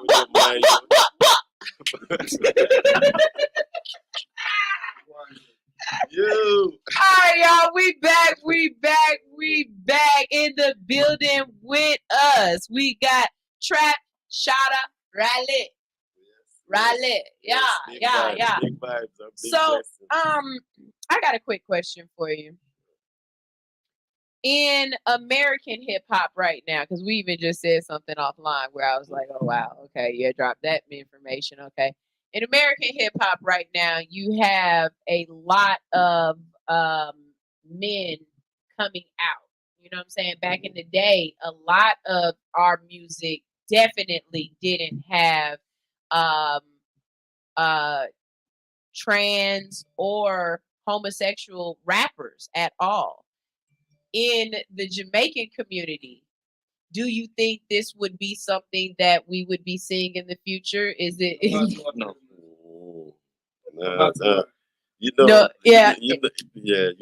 And it's not discriminating against no one. Mm-hmm.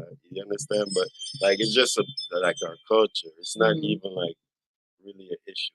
It's like we got more serious things that we worry about as a people. You feel what I'm saying?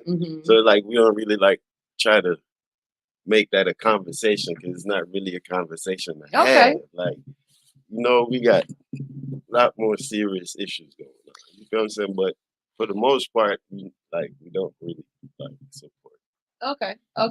Another question would be with the Grammys and the Emmys and everybody coming out, giving out awards and stuff and snubbing different people. Oh, yeah, they do that to us a lot.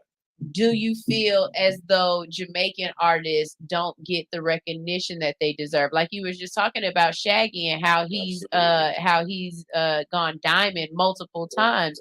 Do you feel as though the Academy looks over your genre of music, and what can we start doing to make sure that you guys get the recognition that you deserve? I mean, I feel that absolutely. Like, you know what I mean? As a genre, we get overlooked all the time. Even in hip hop, a lot of hip hop R&B artists, they get overlooked. You know what I mean? So I feel like what we need to do as a people, we gotta petition. We gotta sign some petitions, send them into the Grammy Academy, and try to get these changes to happen.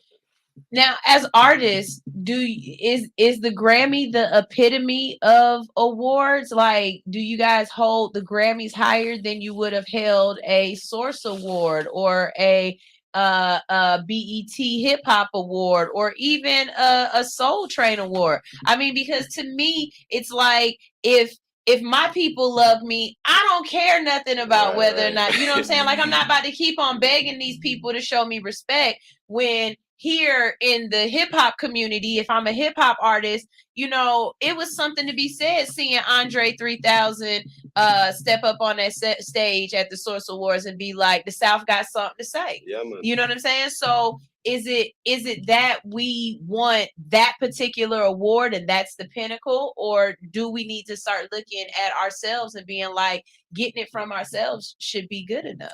Getting it from ourselves is the best thing that's the thing that we should do. But it's like the music industry and the business, we wasn't really the owners when we basically started out. Like, it was owned by other people. So it's like these same people basically place all these award shows and they favoritism. It's like favoritism. Like, basically, like, they are artists, they look out for their people, you know what I mean? So that's what we gotta do. And look out for our people. We don't have to go to the Grammys. We can create our own. As you said, we had the source, we had, but we just got to make it valuable. What these other people do now, when you get a Grammy, your checks go up for some you understand what I'm saying? It's like they won't call you unless they have a certain amount of money for you. When you get a Grammy to show, when you had that under your belt, it's a whole nother level. You feel what I'm saying? Because they created that value of these things. You feel what I'm saying? Mr. Ark says reggae and dancehall style music is a new wave. Dancing with your queen close. It's not really a new wave. It's been like that from the beginning. That's why our music always had that thing, because you could go to a Jamaican party and women would tell you this. Like, you go to a Jamaican party, man, hey, a dude gonna grab you and he gonna, you know what I'm saying? Y'all is aggressive. He gonna grab you. Yo, that is the thing about Jamaican men. That's why I don't go to Mangoes now. Hey, see, you go to Mangoes. Man, You know they gonna. I don't go to Mangoes. I don't go to the Peacock. I don't go to none of them. They gonna Because grind you on walk past the Jamaican man, they be like, hey, God, come here, dance with me. Yeah. Let me go. But they gonna do it in such a Like, slick bruh. way. Listen, they gonna do it in such a they do it in such a slick way. You don't even catch yourself, and you gonna be dancing too. Like, hold on, why? I catch it. I be like, I'm sensitive. Don't be grabbing me like that. Yeah, Shoot, so- I'm a lady. So we always we always did that. We grab our queen and we hold on to our and we dance with the queen. You know what I'm saying? All right. Now, just because I've never got a chance to talk to somebody, that might be able to have the insight, but the Marleys, Oh yeah.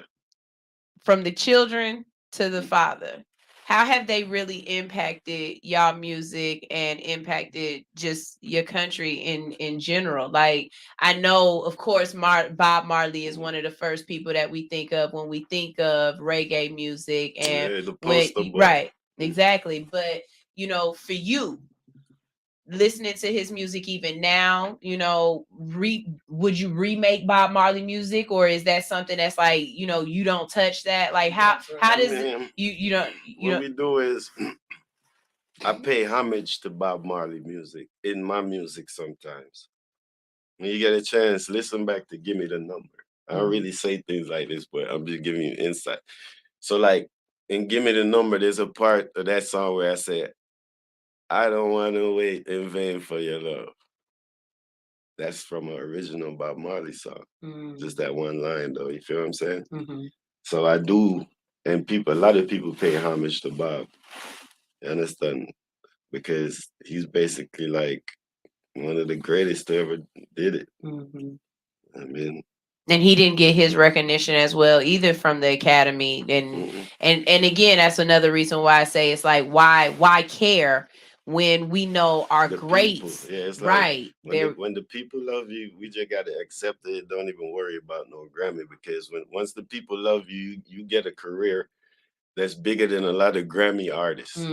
Because some people just get that one Grammy and they don't get no shows after that. You never see them after that. This is true. You know what I'm saying? So once you're still active, like even Sean Paul and like these people, it ain't really the Grammys. It's the thing that they're still active right now, like 20 years after. Right, You right. feel what I'm saying? Like, And if you play their music right now, still get the everybody gonna club hit the bumping. floor. Yeah. Everybody know the words. Everybody booty gonna shake. So they might not have got the Grammys and the stuff like that, but they got the people. Yes.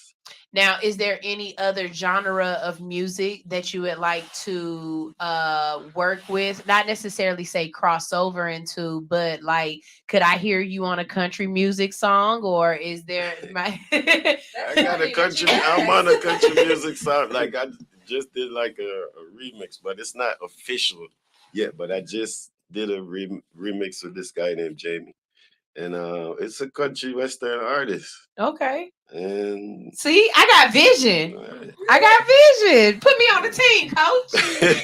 Hey, you know what I'm saying? I hit the balls. Let's go. I lobby them out because I got vision, man. I really do. Okay, so we got some comments. Ty B said we need our people who are in the industry to come together and to create their own lane. How we gonna let an academy that is not us judge the validity of our music? Which I love the way you put that. Amazing. She also says the music is rooted in us and how we feel and express. We create music a lot different than other races. And how can we dominate so many genres but hand it over from someone else to critique and judge? It just doesn't make sense. It's true. And what she said, we create music different from we do. You have certain people when they create music, it's meticulous. You understand? Some people they gotta but when we create music, it's on foot. We ain't even sitting down. We don't need no pen, no pad, no nothing. If you notice, all the greats, Little Richies, from back then that taught Elvis and all these people, you feel what I'm saying? Like, boys wasn't writing no music. It was all freestyle, like off you remember the James Browns and all these people, they just got in they there and had worked. that thing in them. They ain't really, you just got to be like, all right, okay, that part. But they gonna give it to you every time. You just gotta play the beat. Sometimes you ain't even gotta play the beat. They'll make the beat. You understand what I'm saying? It's like we have it naturally, but other people they do it meticulously. Like, you know what I mean? Like formulas. Yes, they gotta take other routes to get around to it, and you just get straight to it. So what do you see for the future of dance hall, reggaeton, and just the music in general? Where do you see it going? I mean, music is always gonna be music. It's a tool that like basically it influences people, you know what I mean? It's always gonna be there, but it's just the messages that we send with these songs, you feel me? Because the songs and the lyrics basically have the power to ramp up certain things that's going on in society, or to calm certain things down that's going on in society. You know what I mean? So basically, we just got to be wiser, man, and stop letting people, you know what I mean, tell us what to sing about so we could get a record deal. You feel what I'm saying? It's like you gotta sing how you feel, bro. Yeah. And you got some new fans in here. King Hebrew said it's in our DNA. Mr. Ark said you got to feel the music. It's a feeling. And Mr. Ark said, what the check look like for our feature? Features right now, Jano. You know we're not got too hard power people like that. You know what I mean? I'll do them for like the 2. Okay. I usually go to 35, you know what I mean? But all right. He said you got the money and the zeros. He got it. What's up? Y'all make sure, go ahead and tell everybody where to follow you real quick, and then we're going to play another song. All right, y'all can follow me at Trap Shotter Rally Bop on IG. You know what I mean? Same thing on Facebook. Trap Shotter _ Rally Bop. My bad. And check me out on the YouTube also, Trap Shotters. You know what I mean? Make sure y'all subscribe. Keep the vibes alive. All right, and go ahead and introduce this next song. Last. Yeah, Thank you. See, I like you. I like you. Yalis.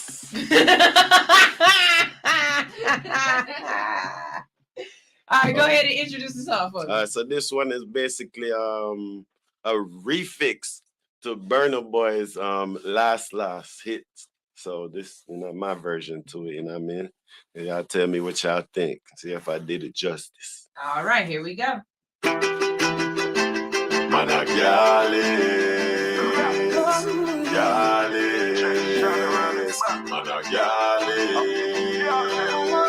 When I dust dress, quarter cinco. Spanish girl, them a pull up, give me the chocho. When I play games, I key and toto. Girl, I fi spin on it like it's Surato. But from your pretty and your good, no one know you. Get them make one like me no know you. Girl, I fi ride on it fast and in a slow-mo. Like a remote controller, so me control you. Make that girl in a bungle and group in a solo. 10 pretty girl, but I'm me one dollar. International girl, let's go check the portfolio. Give it 3 some and 4 some like a porno. Clean every case, so take a photo. If I know the designer, then I the photo. I pull up in a something fast, dog, you know fi hard. If I will leave pass in a the moto. The keep one in a day, come in no trust, not a shadow. Just not a shadow. Say trend, nobody will not follow. The freaky girl, them a it all so I'm on a girl is international. We get girl who speak every language. Man a girl is polygamist. Polypack girl in every country. But the African girl from the Congo, me and her a rumble in the jungle. She do the fuck, but me and me no fumble. When I fumble, beat up the something me that stumble. Wake up a French girl with it like Bungie or a back as well. Hotter than an inferno. Polypack girl from Spain just a call up me name. Them a set the body bend up like the hand on the bull toro. Girl from Guyana, Trinidad, say them want give me back. Say them a bring the fuck. Come to the God, London, Brixton, Birmingham. Girl where you can hear there. Them a pretty like a Barbie doll. And a girl is international, we set the thing global. Anywhere we go, we get a bag of girl. New York, California, Atlanta. Call the girl them phone, them a fail as well. But the body like a bomb, she must come from Afghanistan, there Pakistan. She make the girl from Taiwan and come to the match, go and make the body disappear. Not call her like girl is international. We get girl who speak every language. And a girl is polygamist. Polypack girl in every country. Girl is international. We get girl who speak every language. And a girl is polygamist. Polypack girl in every country. And a girl is, yeah.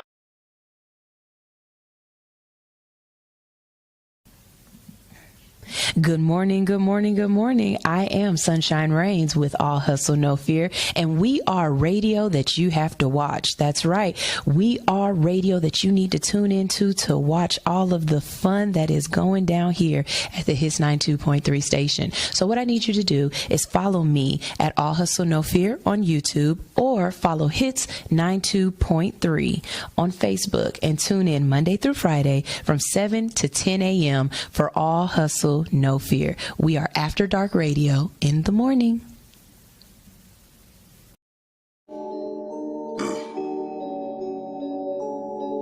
I'm calling shit. Cheesecake. When I step up on the stage, it's a massacre. I can't really give a fuck about what he say. You ain't driving, motherfucker, you a passenger. She said a nigga wouldn't make it, that's a mistake. Now a nigga in the game like E.A.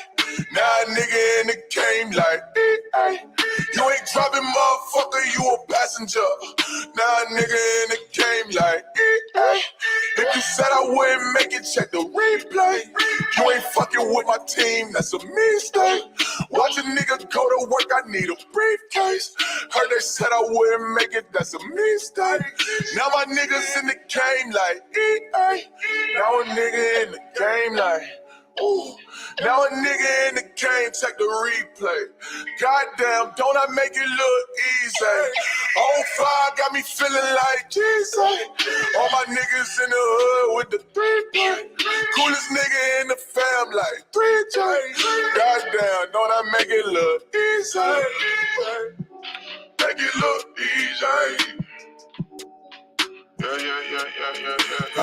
and go. Not doing nothing, never got me a thing. You give a fuck about the whip or watch it. The walk of water just to give me a lot. Really with it today will be a die. I'm in it like, hey. Know my next shit won't be free, I need it prepaid. Young nigga feeling like he hit the sweet stage. I told myself ain't no tomorrow today. I think that water really helped me wash my sorrows away. I've been waiting all my life, but look, it's all on the way. I've been waiting all my life, but look, it's all on the way. When I step up on the stage, it's a massacre.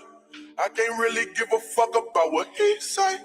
You ain't driving, motherfucker, you a passenger. Said a nigga wouldn't make it, that's a mistake. Now a nigga in the game like E.A. Now a nigga in the game like E.A. You ain't driving, motherfucker, you a passenger.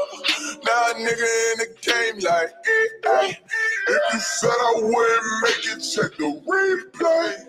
You ain't fucking with my team, that's a mistake. Watch a nigga go to work, I need a briefcase. Heard they said I wouldn't make it, that's a mistake. Now my niggas in the game like E.A. Now a nigga in the game like, ooh. Now a nigga in the game, check the replay. Goddamn, don't I make it look easy? Oh. If they're available. Oh, okay. Yeah. That's what's Shout out up. to Yellow Jacket. Yeah, I'll make sure I talk to LA management. Yeah, definitely. We're back. We got Trap Shot Rally in the building, and now he's about to give us his opinion on some foolishness. Cause y'all foolish. Y'all got issues, but some of this stuff I ain't gonna front. A couple of these y'all made me really say, who is y'all family? Because what y'all did, what, how? No. So we're gonna get started with our first one. Let's see. Oh no, that we're gonna save that for when Alix is here, because my accent's gonna be real stupid for that one, and that's gonna make her laugh. All right, here's the first one. Am I the asshole for not helping my sister pay for college after I used her college fund? So just off of the title, who y'all think is wrong? Man. Very plain and simple. Who you think is wrong? Just off of the pay fit. Come on. Pay your share, right? Yeah. That's what you would think, right? Like pay your share, because why would you take your sister's money for college, right? Right. All right. I am a 30-year-old female, and I have a sister. We're gonna call her Anna. She's 27. We used to be close, and I thought we had a good relationship.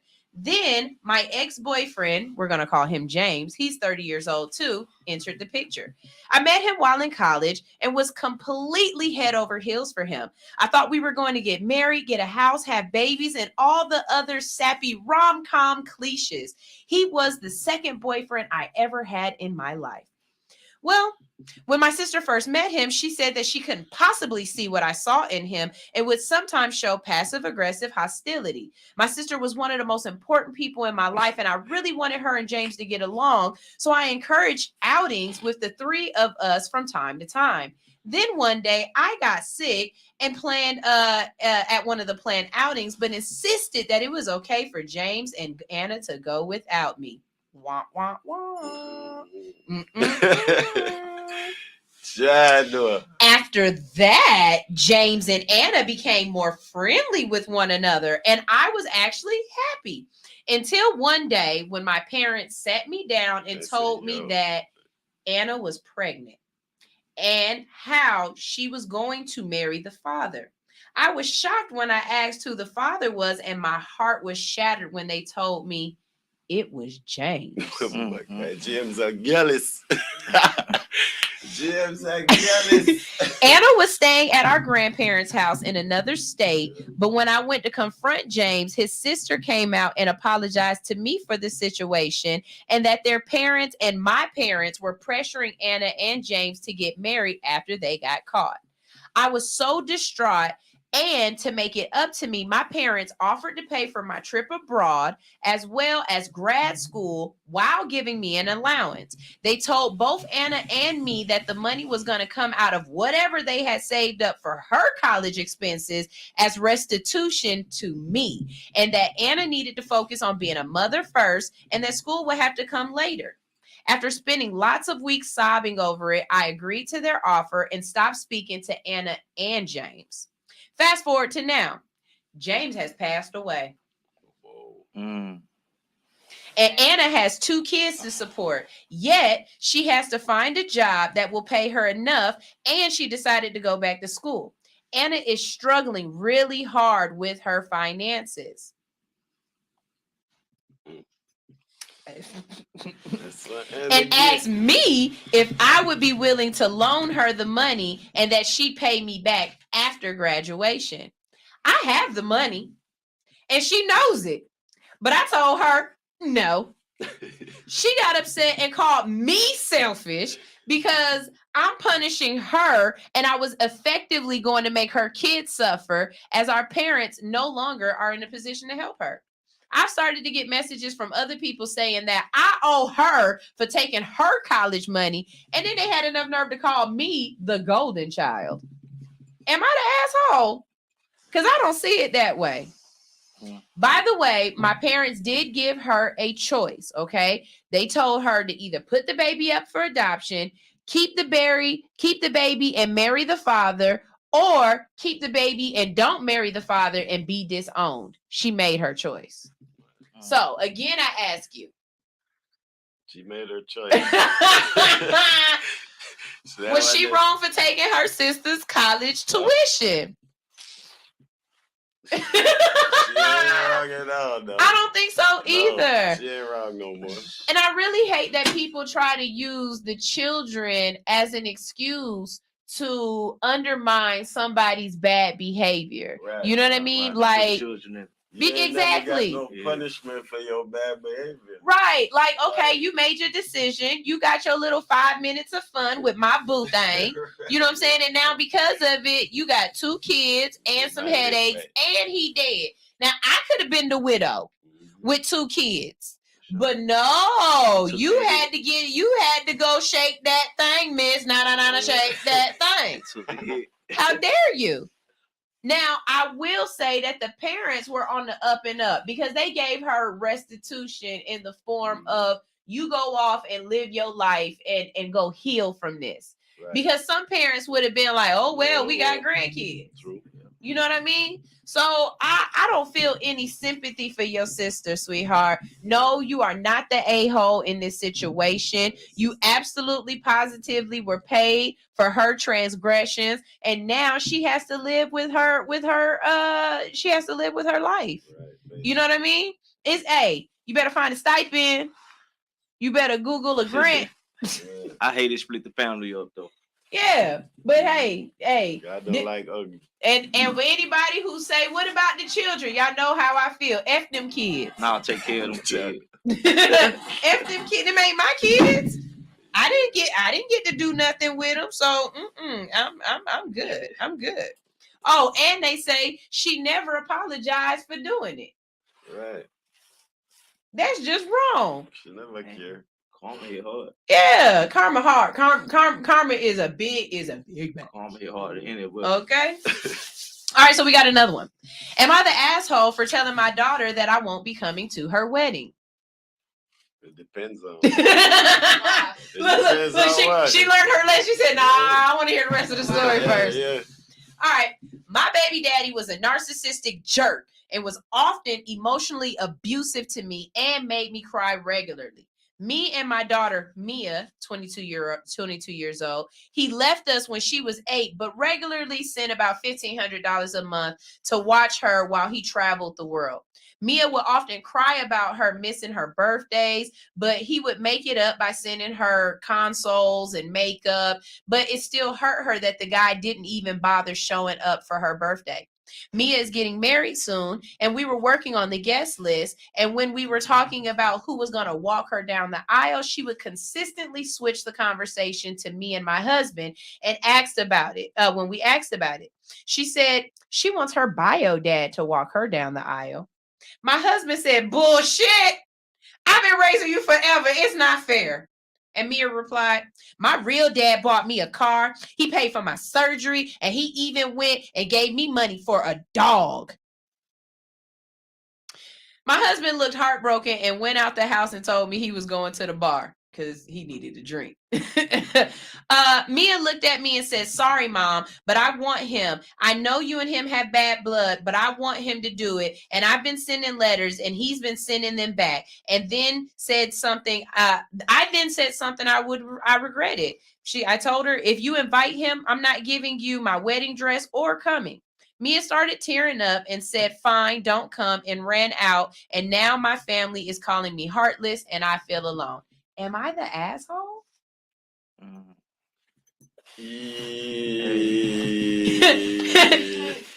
That's your into kid, the mic. though. Into the mic. Tell them. Tell them. It's your kid. No, like It I ain't feel about like you. yeah, it's like that's her dad at the end of the day. Your parents are your parents. I feel like both of them should have been able to compromise, and both of them walk her down the aisle. Okay. Both dads. Like she should have came with that. So I feel like she was wrong for not at least presenting that idea to her mom. Mm-hmm.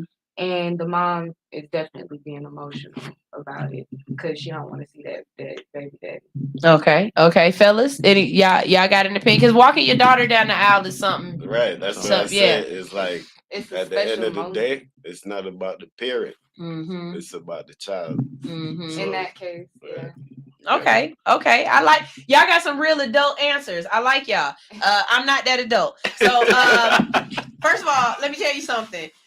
He ain't even there yet. He's sending letters, and his past history shows that he don't show up. But it's what she wants though. Oh no, look, baby, you can make this bed and you gonna lie your ass in it. She might be hurt because he might not show up. And that's exactly where I'm going with this. So look, Pop still gonna have to walk her down the no, you ain't gonna I'm not gonna be your second fiddle. Yeah. No. You get everything you asking for. No. Hey, this is what you want. We gonna be there for you. We gonna sit front row. But I'm telling you right now, if you done, and you try to hold this, waiting for him to come, and he don't come, I want you to done, your ass down the aisle by yourself. Because like she just said, you could have found a respectful way to include him and include this man that has been putting you in his house, paying for you day to day, making sure these little big-headed boys didn't run through you, kept you off the pole and everything else. But no, you decided, I'm sorry, I got that white stuff in my stepdaughter better not do me like that. Yeah, but you decided that you want this other man that ain't showed you no kind of love, care, and appreciation and affection, but just sent you money. Okay, if that's the case, he need to pay for this wedding while we at it. Dad, what's up? Matter of fact, he need to pay for this dress. You know what I'm saying? This was my wedding dress. You want to wear it? Go ahead. Tell your dad I need the Vera Wang price. What's up? It do hurt though. It do because like as a I got 2 step kids and I take care of them for years. Like, and it's saying like daddy won't call for 2-3 years, won't even check on. But the minute he called, it's daddy. Like, man, where you been at? Mm-hmm. I drove these kids to Alabama. Look at me in the eye. Don't hurt these kids no more. He still hurt. You feel what I'm saying? So some dudes, like, I understand from the stepdad point of view too. Like, man. I get it. Y'all got emotions, y'all got feelings, and those are very valid. And when and this is the thing that really sticks out to me is that he becomes a step parent when the other parent pulls up. But when that other parent ain't here, that person is daddy. And you treat him like daddy. Sure. You know what I mean? I say don't count a person out just because they're not blood. And you definitely could have found a way to incorporate both of them. They do the thing where one dad starts you down the aisle and then he pass you to the other dad, and then the other dad take you the rest of the way down the aisle. Hell, you ain't one armed it. You have two arms. You could have said they both gonna walk me down the aisle. You know what I'm saying? It was ways that you could have tried to incorporate both of them in this, but since you wanted to be childish about it, I'm a bigger kid than you are. I've had longer time on this earth to be childish. I can be very, very childish. I ain't going. You know what I'm saying? Yeah, like I got this. Don't you even worry about it. Let me see if we got any comments. No comments. Okay. So we got time for one more, and then we're gonna play some music again. I know that we've already played his catalog that he sent me, but guess what? We're gonna run it back because that's what we do over here. We run it back just in case you didn't hear it the first time. I got it for you the second time. Let's see. Let me find the next one. Okay, this is the same one. Oh, okay. This is a weird one. This one has a lot of underlying, like you got to read between the lines. So y'all tell me what in between the lines is telling y'all as well. Okay, so here we go. Am I the asshole for not telling my ex the gender of our baby? The reveals out here now. You know what I'm saying? Not only that, but I mean, just because you tell them the gender today don't mean that the gender will be different tomorrow. You might not have the same gender baby after a while. I don't know. Here it goes. I personally don't want to know the gender of my baby, as I don't think it matters. My ex was previously uninterested in our baby and me, and made it clear that he was only going to fulfill his financial obligations to our baby without playing a fatherly role.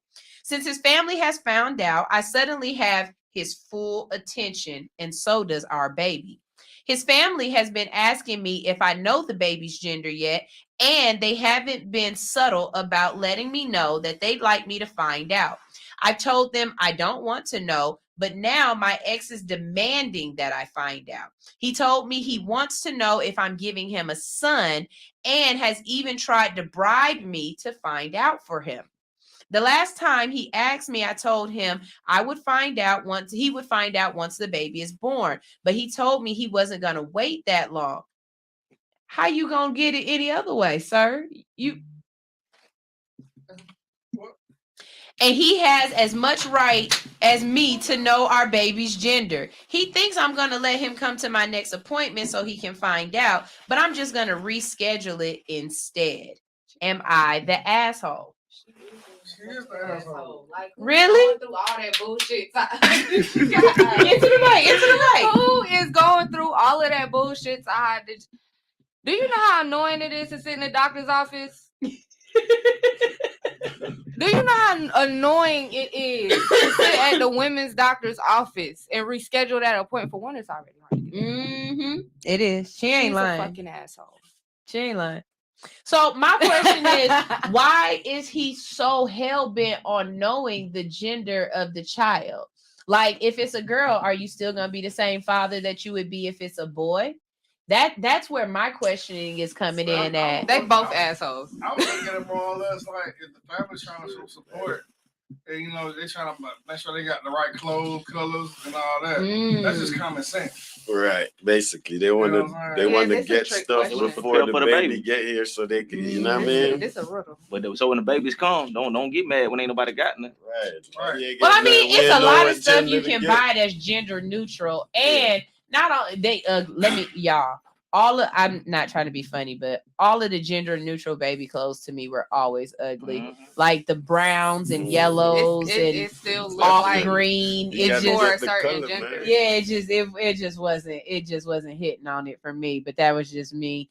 But my husband didn't want to know the gender of our first kid. He wanted to be surprised. I needed to know. And so I knew, and his mother knew, because I had to tell somebody. And we just didn't say anything. He says a couple of times I slipped and I said something, so he kind of knew it was going to be a boy. but I tried to give him the benefit of the surprise. You know what I mean? But we definitely already picked out the names. If it was a boy, it was going to be George. If it was a girl, I believe the name we had picked out was Alyssa or something like that. So we had everything prepared either way, and we did buy gender neutral clothes. I secretly bought boy clothes and just hid them at his mother's house and didn't tell him. So when the boy came, we pulled out some boy clothes too. But we did go gender neutral. I'm with y'all. I want to know, because like it's something beautiful to be able to look down and be like, I'm talking to you, boy. Yeah. Or I'm talking to you, girl. Like, I don't know. It made it more real for me. I knew who was in there, you know? So I don't know. This story is really weird to me because it's like, why are you so hell bent on not yeah. And why are they so hell bent on we gotta know? Like, you know, it's just weird. Like I said, people are weird. Why is she hell bent on not?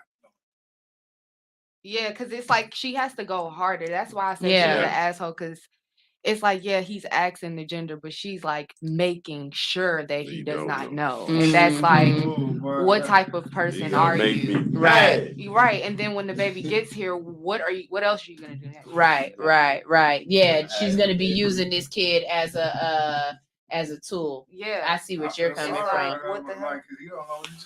He don't know. No, he didn't walk into it. He into it. It sounds like people got to start watching what they stick in their stuff in. Man, I'm trying to this tell stuff y'all. getting out of hand. Look, on to Pound Town. I keep trying to tell y'all over and over and over again. There are ways to prevent these problems. Okay, babies go into the stomach. That's where they get gestated at, right? But the only time the baby grow is if it go in your stomach this way. If it go in your stomach this way, nothing happens. Hey man, change the direction, man. Just change the way you put the baby in. Go south, not north. You never meet a throat baby. Just saying. You never meet a throat baby. You put it in from the bottom, you'll meet them. You put it in from the top, you're all good. Y'all crazy, man. All right, this is the last one, and this is all for Thanksgiving. This one right here had me like, you know what? Y'all petty as hell. This is petty as hell. Here we go. Am I the asshole for uninviting my mother-in-law from Thanksgiving because she refuses to eat my food? Yes, you're an asshole. Your fucking food probably sucks. Like, why does she not want to eat your food? Because some mother-in-laws are like they are, but some of them aren't. And if your food sucks, your food sucks. All right, well, let's see here. Here we go. Let's see what happens. This year, I'm a 32-year-old female. Well, we already know you can't cook because you only 32. You ain't got enough wisdom in them greens. Okay. I'm sorry. I'm hosting Thanksgiving at my house, and I've been working all month on coming up with the menu and testing all my recipes. I'm so excited to share my cooking with my family, and my husband has been supportive and helpful through all the planning and prep work. I have bought all the ingredients, and I have a beautiful variety of dishes planned, both traditional and a few unique additions. Well, today my husband dropped the bombshell on me that his mother-in-law wants to bring her own dinner and eat that when she comes over. I asked him why she would need to bring her own food when I will have more than enough here. And he just made an excuse saying, you know, my mama a picky eater. And she won't like anything that you prepared. I thought that was ridiculous. I'm not making anything unfamiliar to her, and there will be plenty to choose from. He argued that her bringing her own dinner would be a good compromise, and I disagree. It will be hugely obvious that she's making a comment on my cooking, and it will be humiliating to have her there eating something completely different in front of everyone else. It's like she's trying to make a point that's showing that my cooking ain't good enough for her. I think she's being incredibly rude and disrespectful of the time, money, and labor I have put into this upcoming meal. And I told him if she can't eat anything here, then she is welcome to stay home and eat whatever the hell she wants. My husband is now calling me insensitive and petty, and he says I'm ruining the holiday. First of all, don't let him gaslight you like that, girl. Don't. This is your house. Make them respect your house. But I'm gonna keep going. Hold on. I don't see it that way. I only want friends and family around who are appreciative and kind, and I don't want the negativity of someone rejecting anything that I've cooked and insulting my cooking when I've worked so hard. Okay. And because some people are saying that what I plan on serving might be nasty, first is all the traditional Thanksgiving foods.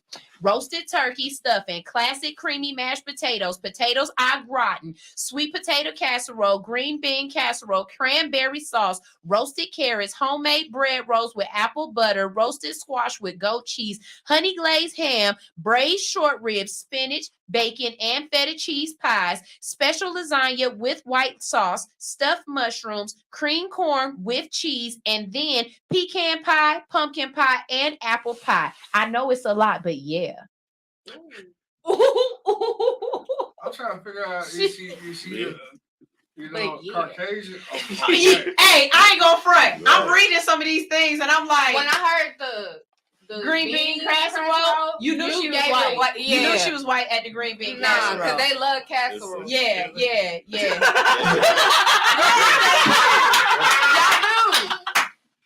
Y'all do. Really? That and white gravy. Really? That and white gravy. I do white gravy. Look, my manager, she's white.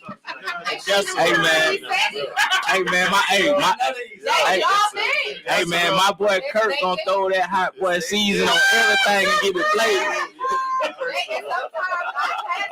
Kurt said y'all racist. Kurt gonna get on that hot boy. Hey, I knew it with the green bean casserole.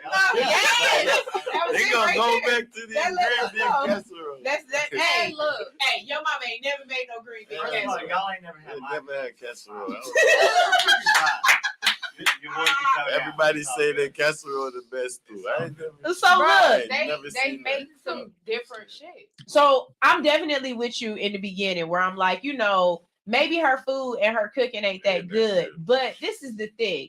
You can at least be respectful. Come over. It's something that you could have tasted. It's something you could have put on the plate. You know what I mean? No. That and the mother-in-law, she Jamaican. That's what I'm saying. That's why she says she's Caribbeans. She's Jamaican. I know it. So he got she got a black husband, and he probably Jamaican or some kind of Caribbean. That lady is like, I am not eating that. I'll bring my own food. Yeah. Because that's the only type of she really want to go. She really want to go. But she just don't want to be starving. She's not going to eat the food. She's not going to eat it. See, at a Caribbean Thanksgiving, the house be so full. It's kids running around. Everybody got their liquor, whatever they got their thing. They outside. Don't nobody give a fuck what you're doing at a Caribbean Thanksgiving or Black Thanksgiving. Like everybody's in their own thing, so it's like when or a white Thanksgiving. I just want to speak to white folks. We don't give a fuck. No, like seriously, it's certain type of people. It's certain type of people that have Thanksgiving for sure. When it's about everybody coming together, you're not gonna care if your mother-in-law is bringing. You know what I'm saying? Nobody's gonna notice that. Okay. And it's your mother-in-law too. That's another thing. You gotta respect your mother-in-law regardless. You can't get rid of her. Bring some food. You can't get rid of me, bitch. So Ty said, Mama would need to stay her rude ass at home, and he can go with her too if he disagrees. Mama's got to stop killing the relationship. Man, mother-in-laws can put a damper in it. They can stress you out. Yeah, it's like killing the relationship. You can't get rid of them. So what are you guys doing for Thanksgiving? And whose house am I invited over?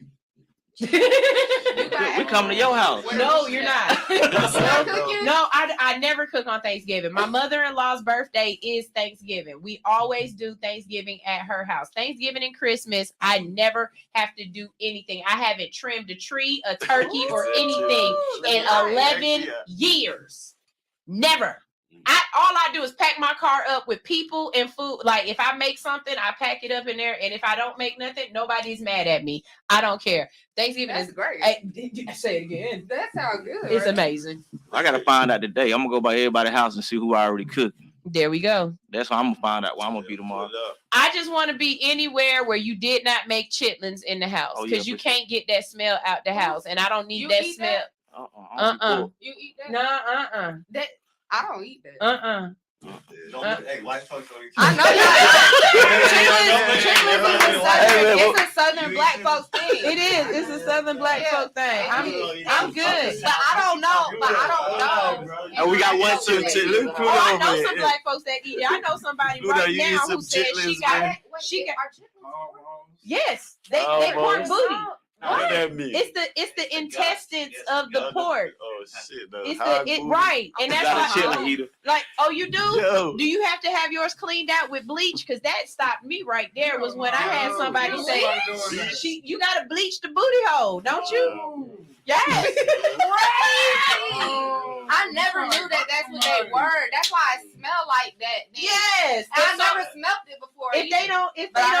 If they don't clean it out right, then you got a little bit of some frosting in your chitlins. You got boo-boo frosting. Salmonella in that thing. You got that. That's what I'm saying. You get sick as fuck. You got that. Yes, a lot. That's what happens to a lot of people from eating chitlins. They get sick. My mama country girl, so I was saying how they do it. They get the vinegar, they soak the intestines in the vinegar, then they run through the whole entire intestines and flush it out themselves by hand. You know what I'm saying? Then with that good parts, it ends up in this side. But by the time you get like a 10-pound barrel, you only got like 4 pounds left. It's actually edible. That's a lot of because that's a lot of shit in there. That's a lot of shit in there. That's 4 pounds of shit. That's why I don't like my family. I don't even cook them no more because it's too tedious. You know what I'm saying? It's a lot goes around that. My dad, he loves it. I'm telling y'all the countryest thing I eat. The countryest thing I eat, well, used to. I love me some chicken gizzards. Some fried chicken gizzards. Yeah, they one don't of my be bad. favorite as a kid growing up. Man, I will fry some chicken gizzards and make a special sauce, baby. And then don't let me be really feeling like I'm country. I'll go get my own potatoes. I don't go get no bag potatoes. And I sit up there and cut the potatoes up and make my own French fries and make some chicken gizzards and fries. And when I tell you, don't talk to me while I'm eating. Right. Because I'm eating my hood food right now. I haven't done it in a long time because I don't eat those low vibrational plates anymore. But tomorrow I'm being low vibrational as hell. I'm talking about I'm talking about low as hell. Okay, I'm all for it. I'm all for it tomorrow. All right, so real quick. Where can we find you? Where are you going to be performing in the future? And what's up next for you? What's up next? What's up next? Basically, I just finished a project, 6 songs. Did that in 2 days. 48 tracks, ENT, worldwide mixtapes. Okay. That one is coming soon. It's going to be big. So y'all can look out for me on all the biggest stages right now with all the, dancehall, Caribbean vibes, wherever it's at. I'm going to be there. You know what I mean? Yeah, that's basically what's up right now. That's basically what's up. All right. In the work. So before we let you go, I need you to do a drop real quick for me. I need you to say, because it's going to come out real great in your voice. I need you to say, all I want to do is run my business and do ratchet shit with my friends. That's it. That's it. Yep.